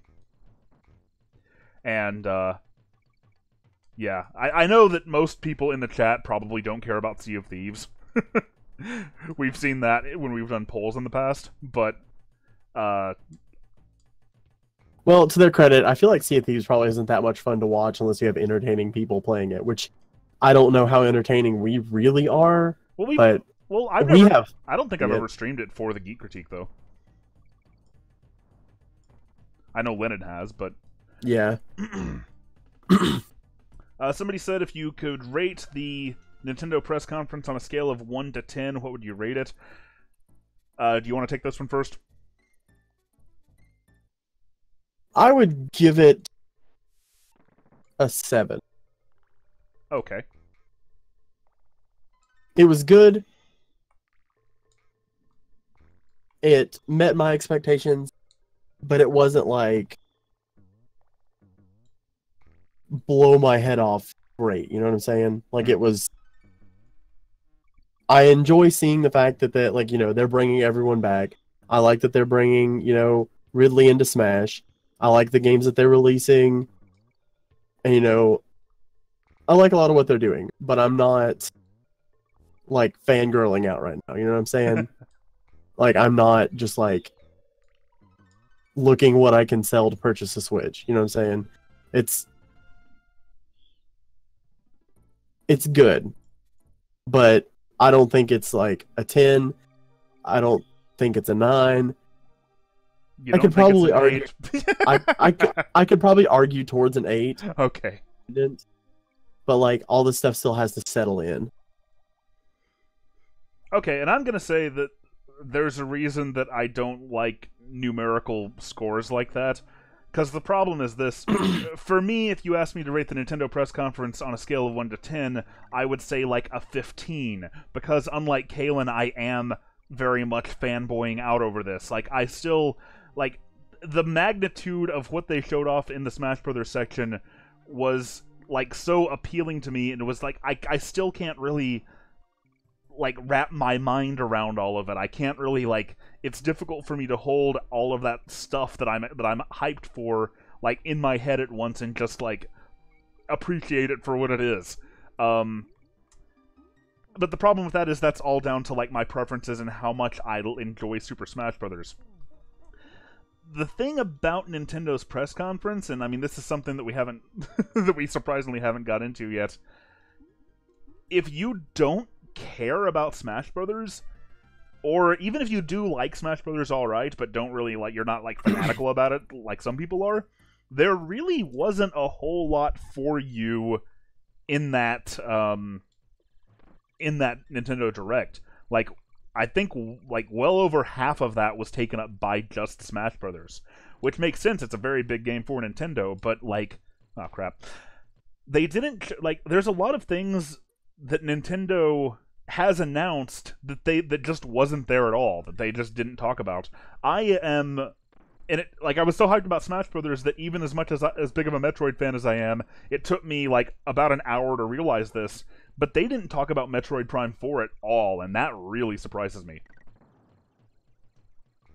Like I was totally expecting to like see or hear something about Metroid Prime 4, because the game at this point has been in development for at least a year. There has to be something that they could show by now, but it seems like E3 would be a good time to do it, but it was just all focused on Smash Brothers.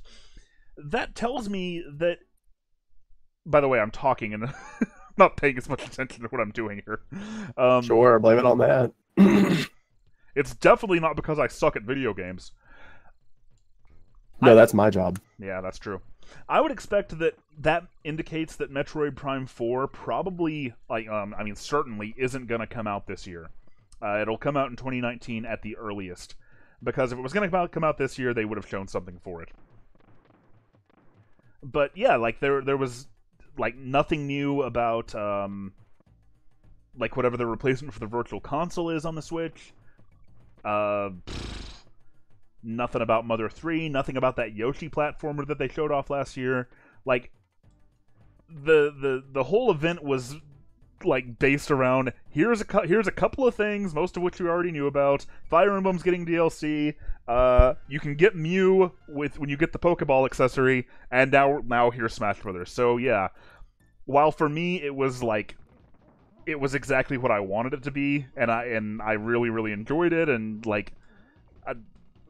If you don't care about Smash Brothers, I can see you sitting there at the end of that and being like, oh, what, that's it? Yep. I mean, but Smash Brothers is a really big thing for them. Like, it's huge for them. Yeah, and it coming to the Switch, obviously, obviously is too. I don't blame them for doing that. I mean, Smash Brothers is obviously the big Nintendo, like, I mean, it's the biggest Nintendo release for any year it comes out in, and this is no exception.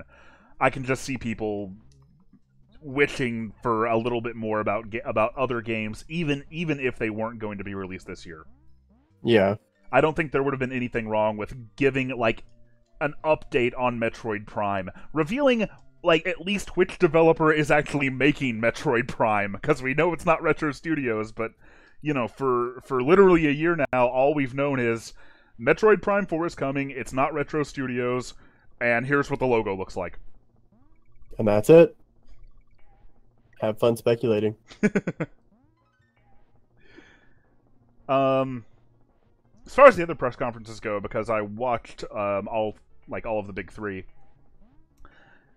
I think from as much of an objective standpoint as it's possible to have in something like this, Microsoft's was probably the best. It offered a lot of things for like anybody. I went in with like not a whole lot of expectations for what Microsoft was even going to have, and I was still saw plenty of games even being announced, newly revealed, that had me excited or had me intrigued. In particular, I'm surprised, and maybe this is just the fact that my girlfriend Alicia is like a gigantic fan of the series, so maybe like her fangirlism over it is rubbing off on me, but I'm surprised at how good Kingdom Hearts 3 is looking. I've never like been particularly into that series, but I am finding myself looking forward to that game quite a bit, and like maybe wanting to give it another chance when that one comes out. And then Sony's E3 press conference was strange. It's Kalen, I'll just tell you. So they started off the conference in like a church, a literal church. And yeah, and the reason for that, they showed a trailer for the Last of Us 2, which started out in like a church decorated the same way as the church that the attendees were staying in. And the trailer looked quite good. The Last of Us 1 Remastered has been like sitting on my PS4 hard drive for over a year now, waiting for me to get in the mood to play it. I can occasionally get like super hooked in by like something, you know, very narrative driven, like an action game that's basically a Naughty Dog style game. A Naughty style game. A Naughty style game. Well, but like it can only happen like once a year or so. So, I mean, I'm sure it's going to be great, but like one thing, I can't remember who said this on Twitter in response to something I was saying about it, but they made a very salient point that when The Last of Us 1 was released, there was very little out there like it, you know? And now with The Last of Us 2 coming out, like, it seems like more and more, like, AAA game development is this sort of, like, cinematic, these third-person cinematic over-the-shoulder games. Like, you know, the new God of War was like that, I know. Haven't played it, but I know that's what it is. And, like, Last of Us 2 is going to have a much more difficult time standing out in that kind of an environment. Yeah. I saw a lot of people saying, like, the main character makes a lot of use of, like, a bow and arrow, and a lot of people said that, you know, in a screenshot, they wouldn't be able to tell the difference between that and Tomb Raider. Oh, crap. Like, I think that the past couple of years, Sony's press conference just keeps being made up by these games that, like, don't really, like, appeal to me either aesthetically or mechanically, and they all seem kind of samey. They all seem sort of cut from this same sort of cloth. I'm sure that, like, the new God of War is a phenomenal game. I'm sure that, like, I have heard so few bad things about that. But Yeah. I just, like, it's just difficult for me to, like, get excited about like playing a game like that, I guess. Like these cinematic, very like realistic human characters. There's often a dad. But what's really bad about it is not just that like they look similar or that they have a similar aesthetic. It's that like the gameplay mechanics are so similar as well.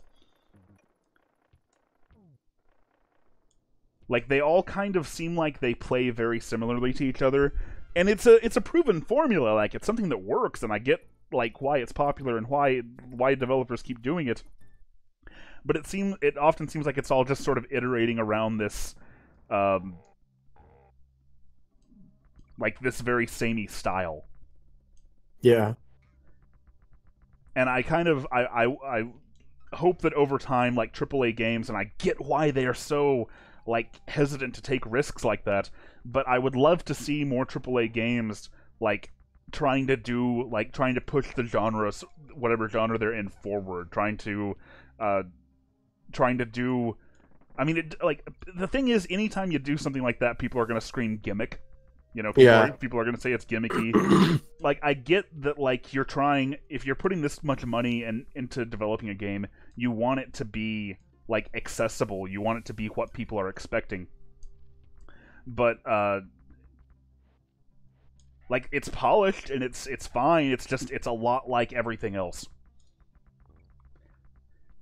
Anyway, that was a lot of words. Then the Sony press conference moved to like a more first they had some technical difficulties. They showed some trailers. They kept cutting to like this panel sitting there talking about, oh, the next part of the press conference, we're getting everybody moved over. Oh, just a little bit longer until we get everybody moved over. And then they finally got it. And then they finally got everybody moved in and showed off some more games. Although most of it was like stuff that people already knew about. Yeah, which is fine. Like Sony kind of even said that like we don't have a whole lot like new to show off here. We don't have a whole lot of announcements to make, but we want to go into more detail about like upcoming games that you already know about. Yeah. And I'm sorry if I'm coming across a little bit a little bit biased against Sony. I am a little bit biased against Sony, as detailed in the Dreamcast episode, but I think I'm also currently just pretty miffed at them over this whole Fortnite thing. Yeah. I mean, it seems like Sony as a company takes a lot of more, what's the word I'm looking for? It's not violent, but kind of. They always take like a more upsetting approach towards things. Well, like the PS4 is like #1 right now, and Sony's like playing up to that. Like, you know, we're outselling the Xbox One, and we've sold more than the Nintendo Switch. Like, why should we do cross-platform play with them? So that you don't have to lose the players. Yeah. Because, like, you know, if I had, you know, if I played Fortnite on my PC and then logged into my PlayStation and couldn't play Fortnite anymore, I would be furious. Well, as far as I know, if you log in on the PS4, you can still play it on PC. Like, it doesn't lock you out of PC, but it locks you out of both the Xbox One and the Switch versions. And people who are more in the know will have to correct me if I'm wrong. I believe the PC and the PS4 versions came first. So the problem you're getting into is a lot of people who primarily play it on the PC have at some point logged into it on the PS4. Maybe they were traveling, maybe they just wanted to see what it was like with the controller, something like that. And now the Switch version is coming out, and they're hyped for that. They want to play it. They want to play it on the go, and they can't use their account.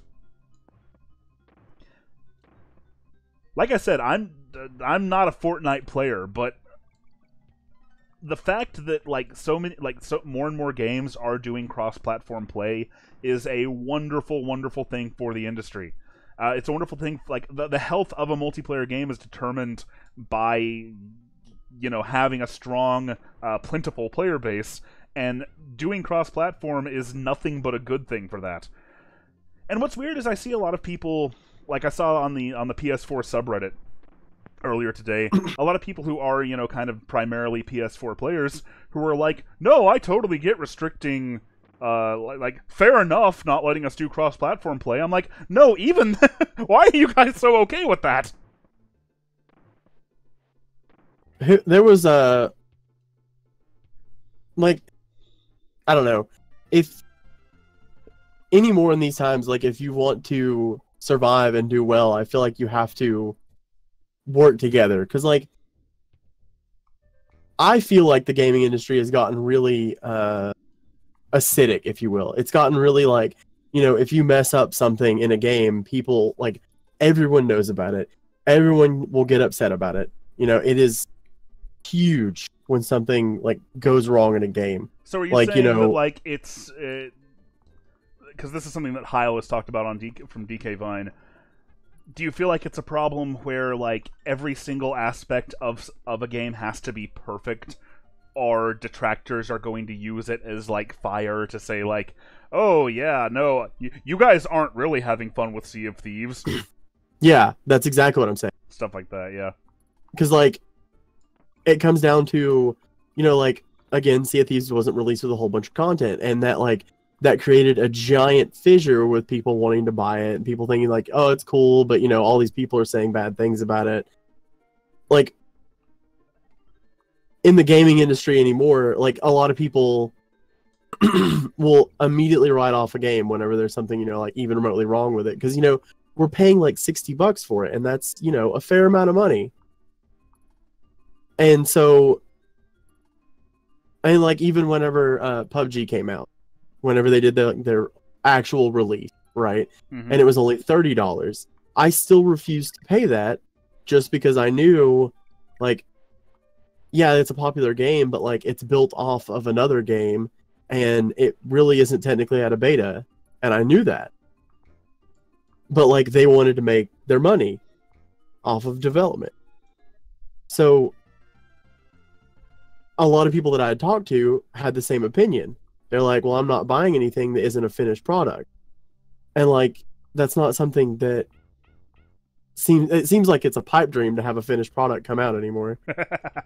Yeah, we are definitely living in the days of early access. Yep. And so like, even though, well, like here's the thing. What this kind of reminds me of is something that I saw a fellow YouTuber, excellent YouTuber, Exo Paradigm Gamer, say on Twitter about Smash Brothers and about the Nintendo Direct today. And that is that, like I was talking about earlier, he's somebody who doesn't really care about Smash Brothers, especially in like the only reason that he would be interested in Smash Brothers is primarily for like the single player content. So he was saying that, you know, if Smash Brothers Ultimate doesn't have more substantial single player content, he'll probably skip it, like he skipped Smash 4. And there were some people on Twitter just getting venomous with him over that. And, you know, saying like, oh, you're being entitled, you're and like here, like, you need to have nuance in a discussion like this, because there's nothing wrong with looking at a game like Sea of Thieves or like Smash Brothers and saying, that's not for me, and here's why it's not for me. That's fine, and that's healthy, and it's good that people can do that. The problem comes, I think, when you've got this, like, mass of voices every time a game comes up, or every time that are just, like, deriding a game over this specific thing, and saying that, you know, this game sucks because of this, and more substantially, all of you people who claim to be having fun with it are wrong, and you're idiots, and you're fools, and you're... That, like, that I see is where, like, the acidic thing that you were talking about comes from. Yeah. Like, and it's so bad that, like, when somebody, like, shares a personal opinion, like Exo Paradigm Gamer was with Smash Brothers, some people will react to it as if it's a personal attack, because in a lot of in a lot of cases, like, people do frame it that way. They do frame it like, oh, you guys, like, liking Smash Brothers, like, it doesn't even have a single player, it doesn't even have an adventure mode, it doesn't even have Subspace Emissary, K. Rool's not even in it, you know, stuff like that. Like, there needs to be a line drawn there between being able to say something isn't for me, and then of course the other problem is too, hello Daisy, you've also got people, like I said, who will react to any sort of criticism of a game as if it is a personal attack. Yeah. It's like...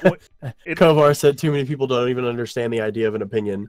Yeah. It's like, they're literally, like, which I do this a lot, but I know your stream doesn't really know this, but, like, there's a song I had listened to recently, by Census Fail. Somebody might know it, probably not, though. The song literally states in, one of the verses is like, you have to protect yourself from other people's opinions. Like, you know, because we all take so much, like, I guess, pain from someone else having a different opinion that, like, we sense it as a personal attack just because they don't agree with us. And I don't think it has to be like that. Like, it doesn't. Like, there's no sense in it. Like, one of the biggest reasons I enjoy Exo Paradigm Gamer's content so much is because his opinion about things so often is, like, so far away from what I think. The example I always bring up is Super Mario Sunshine. I've never liked Mario Sunshine. I've never been, like, able to get into it. But watching his video, I could see, like, I could understand the merits of it through his eyes. And I think that's a really valuable thing to do. And I wish that, like, games criticism and, like, gamers in general, like, tried more often to look at things that way. And of course, when I'm making episodes of the Geek Critique, I do my best for the most part to frame things that way, and to say that, you know, I'm not saying that Metroid Prime is not a real Metroid game, or it's just overrated garbage, or you all are all wrong about it. I'm just saying it's not a Metroid game that appeals to my tastes, and that's okay. Now, Kovar with Fusion, on the other hand, he does think you're all idiots for liking Fusion.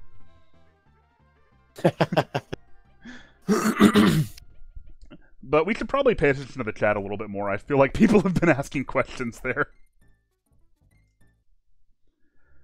Like, I saw Definitive Dub say something a while ago. Let me see if I can get over here and scroll while up ago.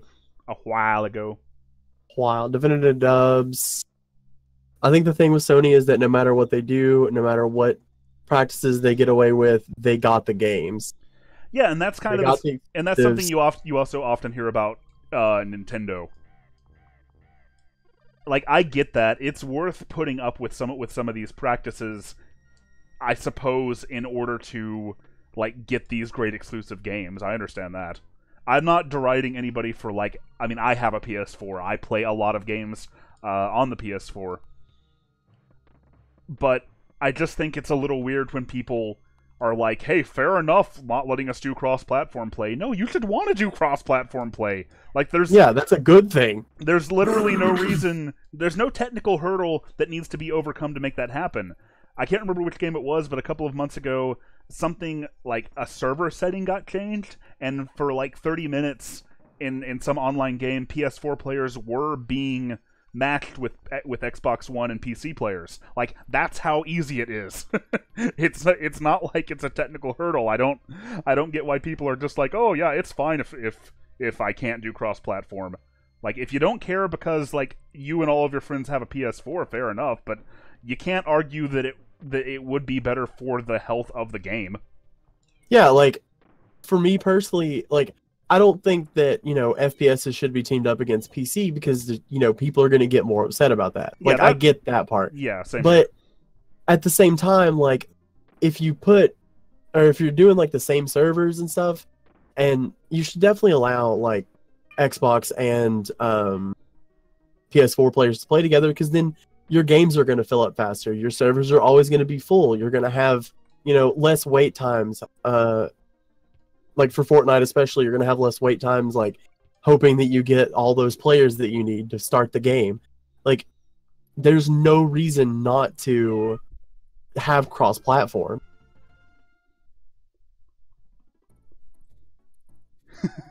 And Kovar is saying that he doesn't actually agree with his Metroid Fusion rant. Yeah, no, I knew that. He was playing that up, but we still get comments about it to this day.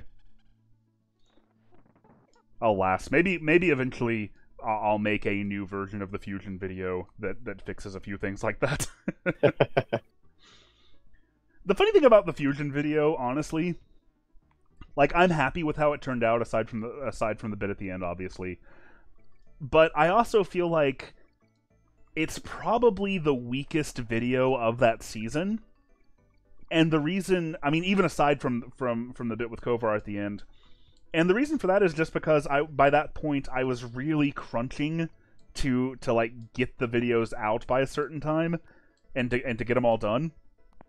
If I had known that the Fusion video would have been like was going to be like far and away the most viewed episode of the Geek Critique I ever made and was going to bring so many new people on board, I probably would have taken the time to like make sure it was even better than it is. Oh yeah. Like I said, I'm happy with it. It's just I didn't think that it and not like Super Metroid would have blown up the way it did. But I think that's mainly just down to the title.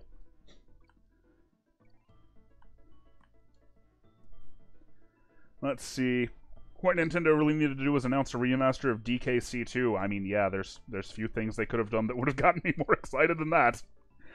It's never gonna happen, though. Like, to this point, Diddy Kong is still the only character in Smash Brothers that wasn't developed by a Japanese person, or wasn't created by a Japanese person. crap. Somebody asks, is there a way for Sonic to have a 3D masterpiece? Well, somebody has clearly never played Sonic Schoolhouse. No, actually, I mean, by my taste, Sonic Generations is a 3D Sonic masterpiece. I think with a few tweaks, like that sort of approach and that sort of game design, like, could have had quite a bit of mainstream appeal. And then Sega, of course, moved hard away from that. But, let's save that discussion for when I do Sonic Generations here in about 3 or 4 years. But yes, I think that there have already been great 3D Sonic games. I think that there will hopefully be more great 3D Sonic games. I don't know if there's been anything that I could like look at and call a masterpiece. Like, even though even though, like I said, I love Sonic Generations like way more than I love most other games, I understand that it's not going to be for everybody, and I do see that it had some flaws. What else is the chat saying, Kalen? I can't look away too much. I keep looking away and it keeps getting me killed. One guy asked if you think there'll be more stuff announced during the Treehouse. There were more things showed off during the Treehouse. Fortunately, last year Nintendo announced Prime 4 during the actual event, and then weirdly announced Metroid 2, or not Metroid 2, oh god, I'm screwing up a lot now. Announced Samus Returns during the Treehouse event. They haven't done anything like that this year, but they did show off like more details of how Ridley's moveset works. They showed off quite a few new stages and went more in depth about the mechanics of the new Smash Brothers. And then they played Pokemon Let's Go Pikachu for a really long time. Like, they spent like an hour just going through Viridian Forest. Kiddy Kong is a masterpiece, or is by itself a masterpiece. I like how Kiddy Kong has ascended to the level of it. Kiddy Kong by itself. Kiddy Kong started out as a baby, but now he has become a god.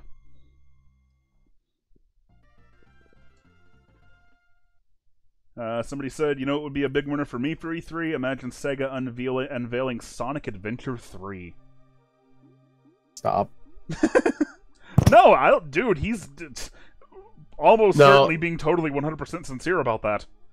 By this point, they might actually make a really good Sonic Adventure 3. There are people who, like, are absolutely clamoring for a return to, like, the more... I guess the less boosty style of a 3D Sonic game. And the return of all the, like, ancillary features that a Sonic Adventure game implies, like a more serious story, the return of, like, the Chow Gardens and the mini-games, and all that kind of stuff. I don't know, I feel like it's probably been... Okay, let me put it like this. There's been, like, 3 sort of main gameplay approaches for Sonic games over the years. That have been, at least the ones that have been tried more than once. There is, of course, the classic 2D style, there's the adventure style to 3D, and then there's the boost games. And unlike a lot of Sonic fans, I sincerely enjoy all 3, and I think that all 3 could be done well, and have been done quite well, at least for their times. That being said, Sonic Adventure, especially in retrospect, and I'm sure that part of this is just because those 2 games have, like, it's been a long time since they've come out, and, like, neither one has exactly aged the best, although I do have a whole lot of affection for Sonic Adventure 1. But I think that I enjoy the adventure-style approach significantly less than either Boost or Classic. That being said, I feel like it's sort of almost about time that they start mining Sonic Adventure and give that another try. Reason being that, like, for one thing, it's just sort of the age of the kids who well, they're not kids anymore, of the people who grew up with Sonic Adventure 2 on the GameCube in particular, Like, they're at just the right age that they're going to have a ton of nostalgia for that stuff. And it's going to be really awesome for, like, to see all that come back again, same as it was for, like, me with Sonic Generations and now with Sonic Mania.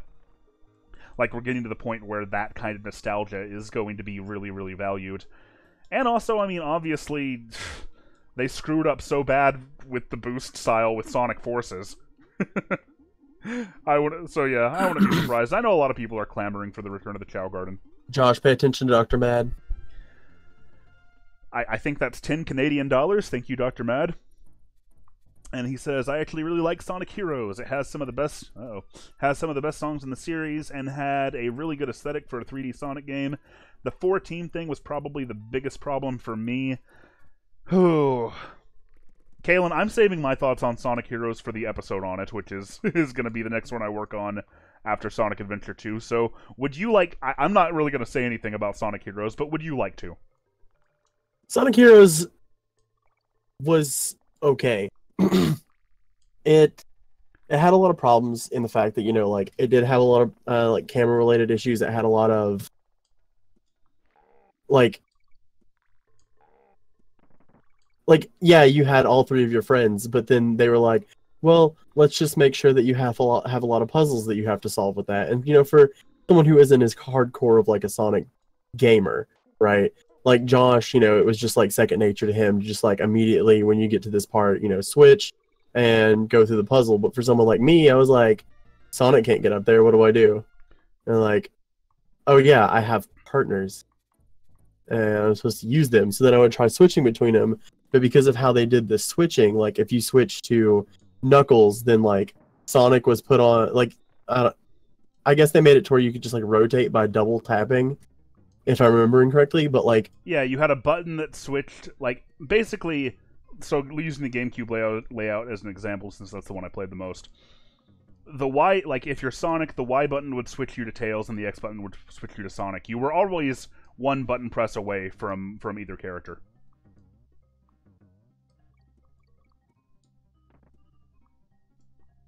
But, like, I don't know, I didn't hate it. And I definitely enjoyed the music. I didn't like it.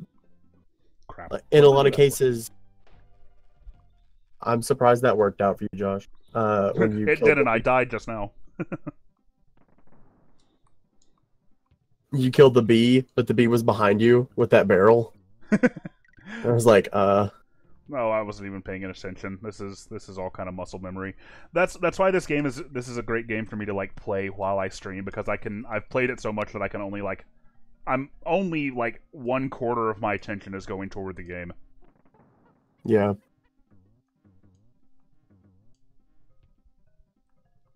But yeah, so Sonic Heroes. What did you think? Because he said his biggest problem was with the fact that there were 4 teams. What did you think of that? The teams? Yeah, there was Team Sonic, Team Dark, Team Eggman, wasn't it? No, Eggman wasn't playable in Heroes. Okay, it was Team Sonic, Sonic, Tails, and Knuckles, Team Dark, the Shadow, Rouge, Shadow, and Omega. Team Amy was Amy, Cream, and Big, and then Team Chaotix were the detectives that you want on your side, and that was Vector, Charmy, and Espio. Yeah. I don't know. Like, if I had been able to like pick my teams, I think I would have been a little happier. Oh, like make a team of 3 from like, well, I guess it couldn't have been any of those characters, but like choose a speed character, choose a power character. Yeah, choose a speed character, power, and a flying character. So like, you know, if I wanted to bad enough, I could have Shadow. Which one was the flying character from Chaotix? For Charmy. Charmy. Choose, you know, Shadow, Charmy, and Knuckles. You know, I mean, it doesn't really matter. I'm just throwing it out there. Like, that would have been nice. It would have been neat, but at the same time, like, each team had their own, like, story path. Yeah. But, I mean, I guess as, like, a time trials thing, that could have been cool. I don't know. Like I said, I don't want to get into my own thoughts on Heroes too much, but the team mechanic... I'm sort of thinking how much I actually want to say here. the whole team mechanic always came across to me similarly to how Double Dashes, like, carts were, in that it's like, you hear about it and that sounds like a cool concept, but that didn't really translate well to being, like, to making for a fun game. Like, having to, like, run, like, you're running along, and then you reach this set of, like, walls that arbitrarily only Knuckles can punch through. Yeah. And that, oh crap, that always just kind of, like, broke the flow for me. Which is one of the biggest things for Sonic games, is like that flow through different, you know, areas, like the speed sections of 2K6. You know, like even though there was a lot of glitches and it was rough, like whenever I got to watch you play it, it was really cool because, you know, everything. Because I had despite the flaws, I had put so much time into it that I could at least make the game look way more competent than it was, because I knew how to like, unlike what I'm doing now, I knew how to avoid all that crap. Yeah. But, like, when you have stuff like that, when you have, like, you know, different areas that require different characters, you cause a lot of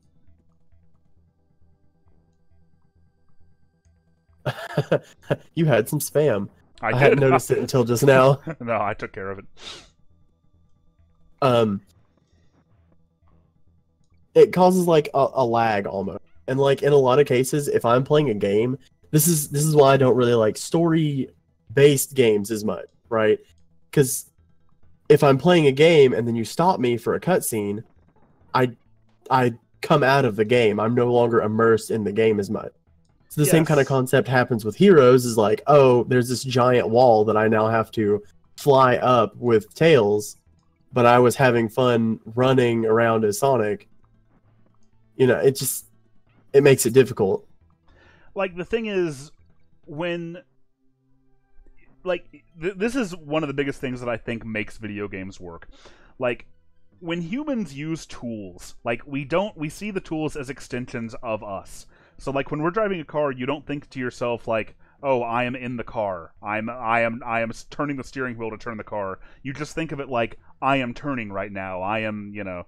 So, yeah. When you play a game, or at least the thing that appeals to me about games, is like, right now, I'm not sitting here thinking to myself, okay, I have to hold right on the control pad, I have to hit the A button to jump up here, and or to make my character, like, you know, no, none of that shit. I'm jumping on this bird, I'm riding on this platform, I'm Diddy Kong is mysteriously trailing behind me, and things that sort of break that and take you out of, like, because, for example, in Heroes, whenever I would come to one of those walls as Knuckles, like, I would always have to glance up at the interface and see, like, okay, which direction is Knuckles in right now? Which button do I need to hit to get to Knuckles? And it's this unnecessary layer of complications where it's like, you know, I'm running along, I'm having a good time, I'm in the zone, no pun intended. And now I have to stop, look, hit X or Y, hit B, and then hit X or Y again to switch back. The thing that's going to be really interesting about Heroes is that it and Lost World are the only two, like, mainline Sonic games that I don't pretty constantly replay. I beat Heroes back in the day, you know, saw the true ending. God, going through every single stage with all 4 teams was such a freaking chore. But I have barely touched that game since 2004. So, in comparison to, like, every other Sonic video I do, it's gonna be interesting to, like, actually go back and play 06, or play Heroes, rather, after all this time. That said, I know there are people who really, really love Heroes, so I want to keep that in mind, too. Like we were talking about earlier, I hope that I'm able to come across in a way that's like, here's why this game does, or maybe I'll play it and be like, you know what, there was a lot that I was missing about it back then. I don't think that'll happen, but maybe. But I don't want to make people feel like I'm saying, you were wrong for liking this. Although I guess I'm really going to have to look out for that with Sonic Adventure 2. Yep. Much more so than Heroes. Because you still hear plenty of people talking about how Sonic Adventure 2 was the last good Sonic game, or the only good Sonic game, or the only time it ever worked in 3D.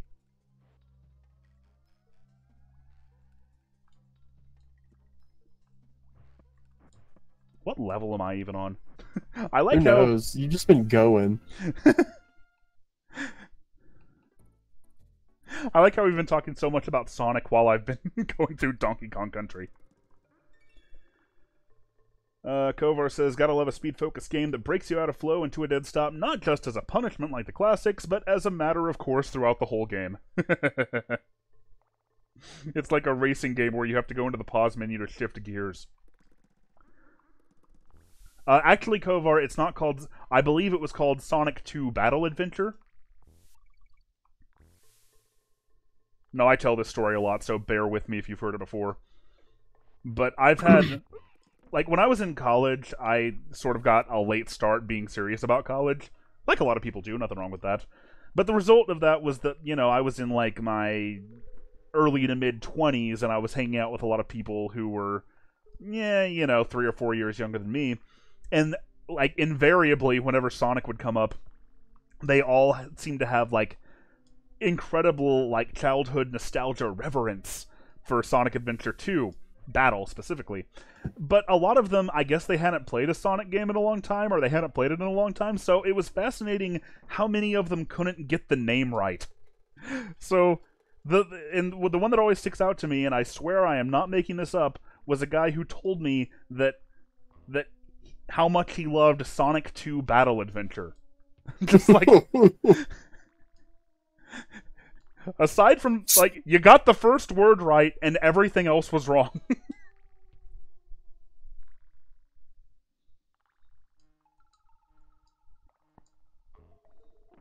Shocked I didn't die there. I think it was just because I was going down.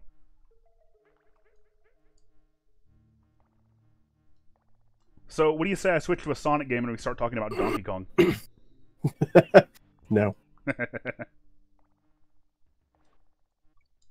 Oh. I'm ready to play some games myself. Been watching you play games, now I want to play games. That's understandable. By the way, do you like my my emulator front end here? It's pretty nice. I've kind of been working on this for the past couple of days. Let me save, and then I'll go back and talk about it. And yeah, I've been playing Super Donkey Kong for the Super Famicom. This is by far the deepest I've ever gotten into the game. So, I actually like this theme a lot more, but it doesn't support all the systems that I need. Actually, no, now it's just not working at all. That's weird. I can't even see what you're talking. But yeah, this is running on my PC. This is an emulator front end. That I got a Definitive Dub said, "Can I be on the stream, guys?" Do you have a Discord? Like we always run through Discord nowadays. Also, we'd have to try to add people to like our private group chat, and that might be complicated. You should just make your own Discord channel. Switch. You know, people have said that before, but I feel like it would take up way too much of my time. Like, Twitter, I already spend way too much time interacting with people on Twitter, and Discord would just make that even worse. Nonetheless, I'll probably do it at some point. I can make it for you and then just mute you whenever you want to work on stuff. That way you can't reverse it. There you go. Definitive's like, dude, Josh, we've talked on Discord. Oh yeah, duh, you definitely have Discord. God, it's like you don't even care about your fans. Kovar says, I should switch to Strong Bad's cool game for attractive people and talk about Metal Gear. He's using a Xbox One controller right now. Indeed. Diego? I don't know. But I just figured, like, I've used a RetroPie for quite a while now, but, you know, the RetroPie can't do things like the Saturn, or, I mean, it can only kind of do the Dreamcast, can't do the PS2, so I figured it makes more sense to, like, leverage the actual power of my computer to just sort of have every game, like every retro game, in one place, and it'll also make it a lot easier to like often I need a piece of footage, and it's a problem to have to like bring like the RetroPie up here to the office. So I think it'll streamline a lot of stuff like that too, make it a lot easier to just like get in and like grab a piece of footage real quick. Everyone has a page. Oh yeah, they're talking about I could make the Discord like tied to the Patreon. You know, that would make sense because that would kind of like Yeah, I just said something in Discord. That would sort of like make it a little more manageable, I think. Also, I didn't even Yeah. Oh, I'm getting 20 rings, aren't I? Yeah. Rings get. And hey, like this is a masterpiece of a 3D Sonic game. I mean, look at this. This is amazing. Stop. I beat Kenny Omega in Street Fighter V using my Atari 2600 controller. Congratulations. You must feel so cool. Your E-Pain is so big.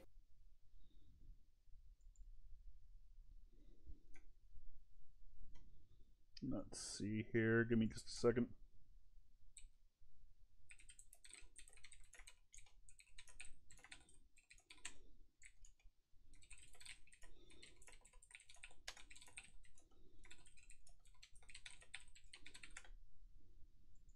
Okay. A Patreon Discord would give patrons more. Yeah, true. Yeah, I guess the thing that I worry about, like I said with Twitter, I love like being able to like talk to people and being able to like source ideas and like I use my Twitter account a lot and it probably, but I mean it's something that it's very easy to. I feel like Discord would give a lot more immediacy to everything. But I don't know. Maybe I will think about making it a part of the Patreon if that's something that people would be interested in.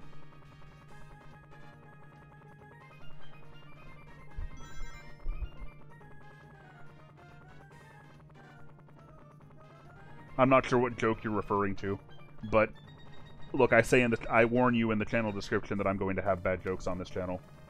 Oh yeah. What resolution was Sonic Jam in? Sweet Christ. Yeah, this looks a little rough. The Saturn emulator for RetroArch doesn't have a whole lot of like.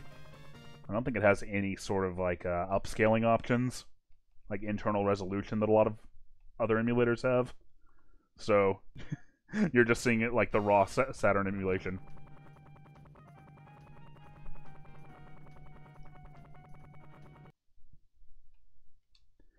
But hey, I could go for some Sonic R now that people are mentioning it.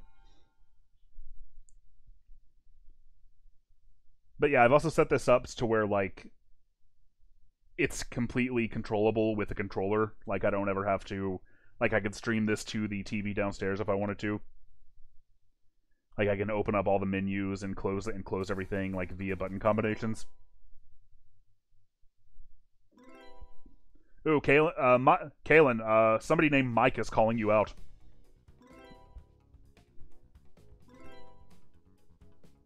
Oh, me? The E-Peen thing? It was actually just for Josh. That's an old joke that we had a long time ago. I think I completely missed what you were saying because I was probably lost in my own train of thought. You were. It's okay. I can explain later. Josh and I have a lot of like inside jokes that we've had forever. And so that was one that I think we used to say it during Team Fortress 2 days. Oh, the days of TF2, yes. But it was a long-running joke that he totally missed, but that's okay.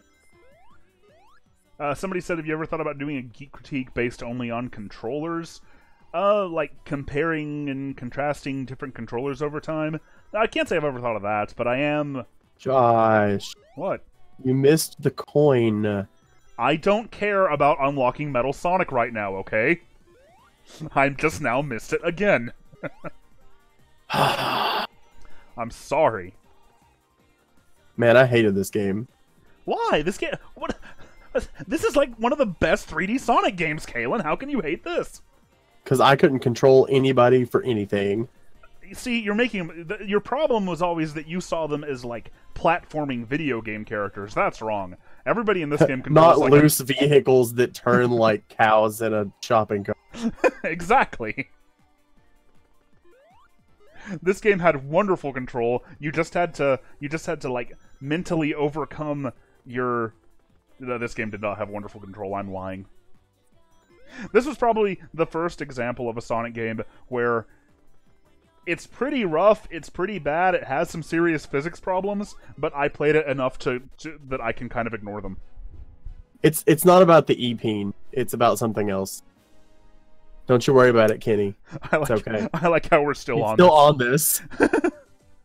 He's super upset that I made this joke. Quite frankly, I'm upset too. Alright, now we're living in the city. So, what do you think about the possibility of Tails Doll being added to Smash? No. How would you feel about that? No. Can you, in fact, feel the sunshine?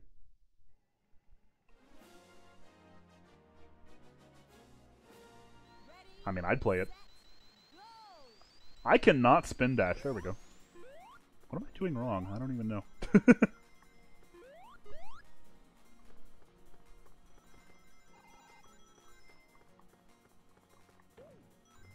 I guess what would be appropriate to talk about right now would be Team Sonic Racing. Kalen. Just slowly going up and up. What's going up and up? In the years of Sonic Racing style games. Well, to the point of what I was saying earlier about it being about time for some adventure nostalgia, Team Sonic Racing I feel like is playing on that really well. My interest in it, I mean, obviously I was gonna be interested in it regardless, but I became a whole lot more interested in it when it came out that Sumo Digital would be the ones developing it. They also did Sonic and Sega All-Stars Racing and Sonic and All-Stars Racing Transformed. Yeah, convoluted names. Team Sonic Racing is a better name, although I still wish they just called it Super Sonic Racing. Or, better yet, Sonic R2. Sonic R2. I'm kind of, like, in comparison to All-Stars Racing Transformed, it's disappointing to me that at this point it looks like that it isn't going to be, like, this big celebration, like, across, like, all of Sega's generations and all these, like, incredibly obscure characters that never appear in other games. Like, it looks like it's going to be limited just to Sonic. But, yeah, I still think the trailer looked really good. There's a stage based on Rooftop Run, where, like, we saw, like, all the cars, like everybody, like, going down, like, the side of the building in that iconic moment. So, yeah, it looks great. You might want to watch the trailer if you haven't seen it, Kalen, so you can know what I'm talking about. Yeah, I haven't seen a lot of the stuff that you're talking about, because I sleep and work a lot. I literally worked from 12 p.m. to 10 p.m. last night. And then as soon as I got off, I, like, went out to downtown for drinks, because apparently that was, like, what we were going to do. Which, like, I agreed to it until I worked from 12 to 10. Somebody said, how much you want to bet half the roster will be egg bonds? Like in Mario Kart 8, how half the roster was the Koopa Kids. True. Yeah, let's just do that. Man, wasn't one of the Koopa Kids like the top tier racer though? Yeah, I can't remember what his name was. I don't know if he was top tier, but he was like in Mario Kart on Wii U anyway. I know that like for time trials, like the heaviest character you could get would be the best one. And he was one of the heaviest characters. Although I think Dry Bowser might have eventually eclipsed him, I don't remember. It's been a while. Anyway, It's funny. Go ahead. It's funny that a all bones Bowser would be heavier than a fully loaded Bowser. Yeah, that is a little curious, isn't it? That's one of those things, like a lot of things in video games, that I just kind of take for granted and don't really think about it. Like Donkey Kong collecting presents in the K temples of Tropical Freeze. I never thought about why that was, and it's really obvious. But, like, until Heil pointed it out to me on the conversation, I was like, man, I just, like, when video games collect things, I just assume that it's for an arbitrary reason and don't really question it. It doesn't even come to mind as a problem. But anyway, I think we're about ready to wrap the stream up here. If you guys have any other questions about E3, Ben Curtis is talking to you. Well, hey Josh, I'd love to have you co-star in my upcoming top 10 favorite games of all time list for BC Media. Your opinions on each title would be awesome. No, dude, look, I've seen, like, I get questions like this sometimes, and I've seen your questions. I'm just like, I guess I just question why it makes any sense for me to star in an episode about your top 10 favorite games. Like, this should be your thing. Like, like you talking about your favorite games, like, that's fine. That sounds interesting. Like, I'd watch it, but it seems weird that, like, you would want me to, like, star in it or even be on it at all, because, like, inevitably, I'm sure there would be some games that I wouldn't, like, even know what to say about, or that I would have never played.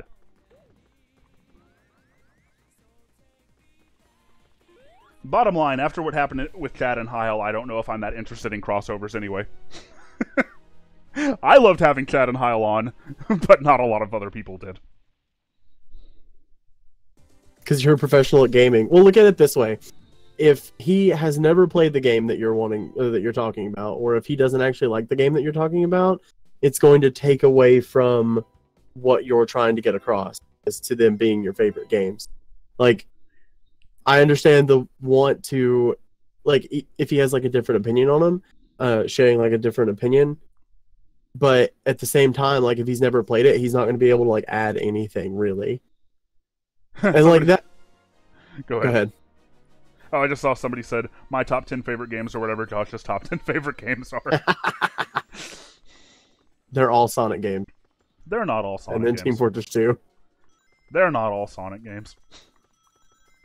If I was actually going to make a list of my top 10 favorite games, I would have to restrict it to, like, maybe 2 per franchise, to keep it from being primarily made up of Sonic and Donkey Kong Country. That's true.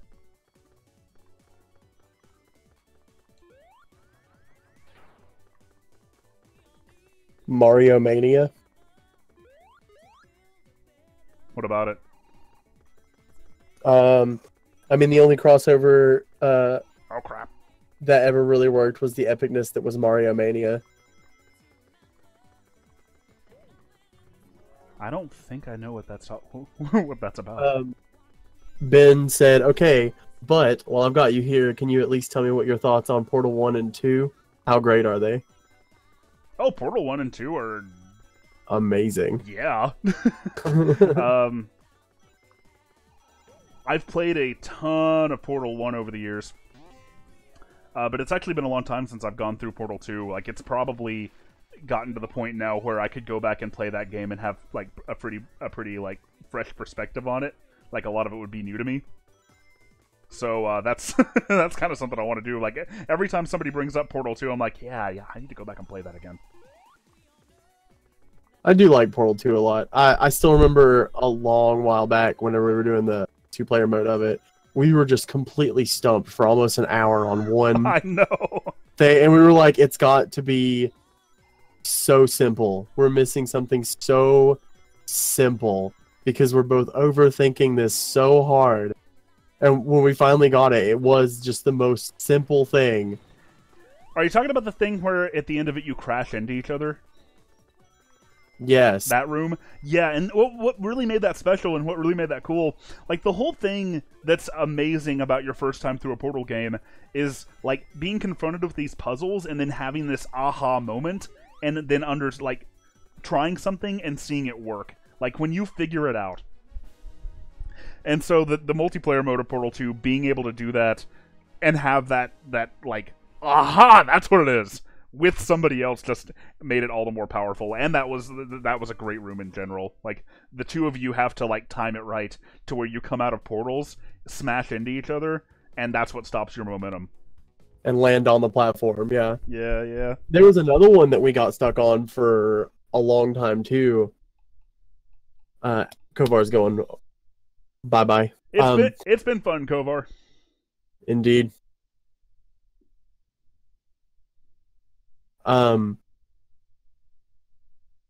It was just like this one room where we were just so incredibly annoyed because we couldn't figure out what we needed to do, and I think like after we figured it out, we just like took a break. Yeah. Because it was complicated, but we were missing something that was simple. Like we had the general idea of what we were gonna do, but we were missing a simple step to it to keep from like losing the ball, because we had to get like a ball into the switch. Oh man, I remember that. And like after we finally completed that one puzzle, like we still had stuff to go. We were just like, let's just take a break. Let's just take a little break. Yeah, sometimes the best thing you can do on a game is to sleep on it. Yeah. Somebody said they would so dig Portal on Switch, and yeah, that'd be great. I don't know if Valve makes games anymore though.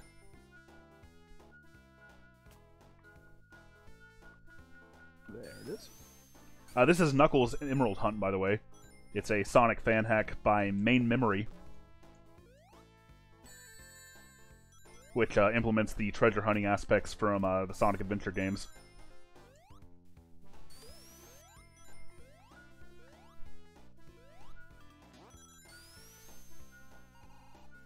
I'd recommend you not putting a ball through your Nintendo Switch. Oh, did I say something? I think it's up there.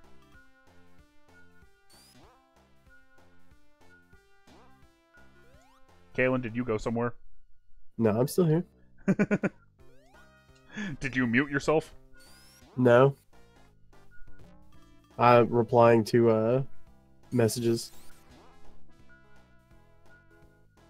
Phone messages. Phone messages? God, the lack of professionalism on display. I am offended. How the crap? Oh, I know how to get up there. What's great about this hack is that you kinda... Oh, crap. You kinda have to look at levels in different ways. Like that.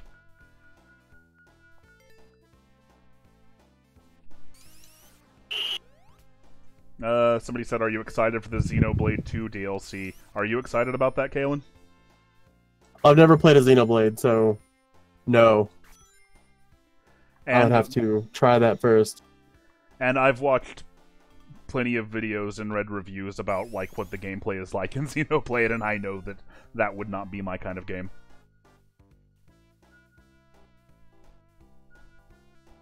Impressive! This mirror ROM hack implements the ability to seek the emeralds in any order you'd like, unlike a certain other game I could name. Oh, burn. And deservedly so. Why did they do that? Has anybody ever been able to come up with a good, like, argument for why in Sonic Adventure 2 you could only, like detect one emerald at a one piece of the emerald shard, or the key, or whatever you were looking for at a time? Yeah, that was really silly. Other than just to make the levels take a little longer? Like, if... I think some of my favorite moments were just, like, running into, like, a piece of the emerald. Yeah, that was the thing. You could still pick them up if you happen across them. Your radar just wouldn't beep.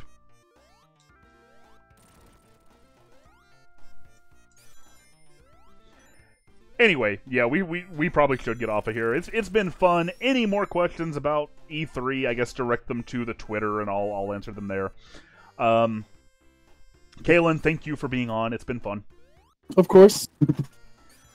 Thank you for having me. It's been just like old times. Yep. Except people are actually watching. That's different. And less sleep deprivation. A lot less sleep deprivation. No, just less. Not a lot less, just less. Well, a lot less for me. No, we used to always spend, like, before we would record an episode of this podcast that nobody listened to, we would have to spend at least an hour or two inexplicably troubleshooting everything about our setup. Because somehow it all, like...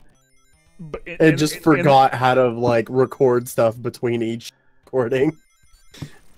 Oh my god, that was so awful. But far and away the worst thing that ever happened to us was during the Let's Play days, when we had to play through Crim Key and Donkey Kong Country 2 3 times in a row because we kept being the biggest idiots on the planet and not turning on the recorder.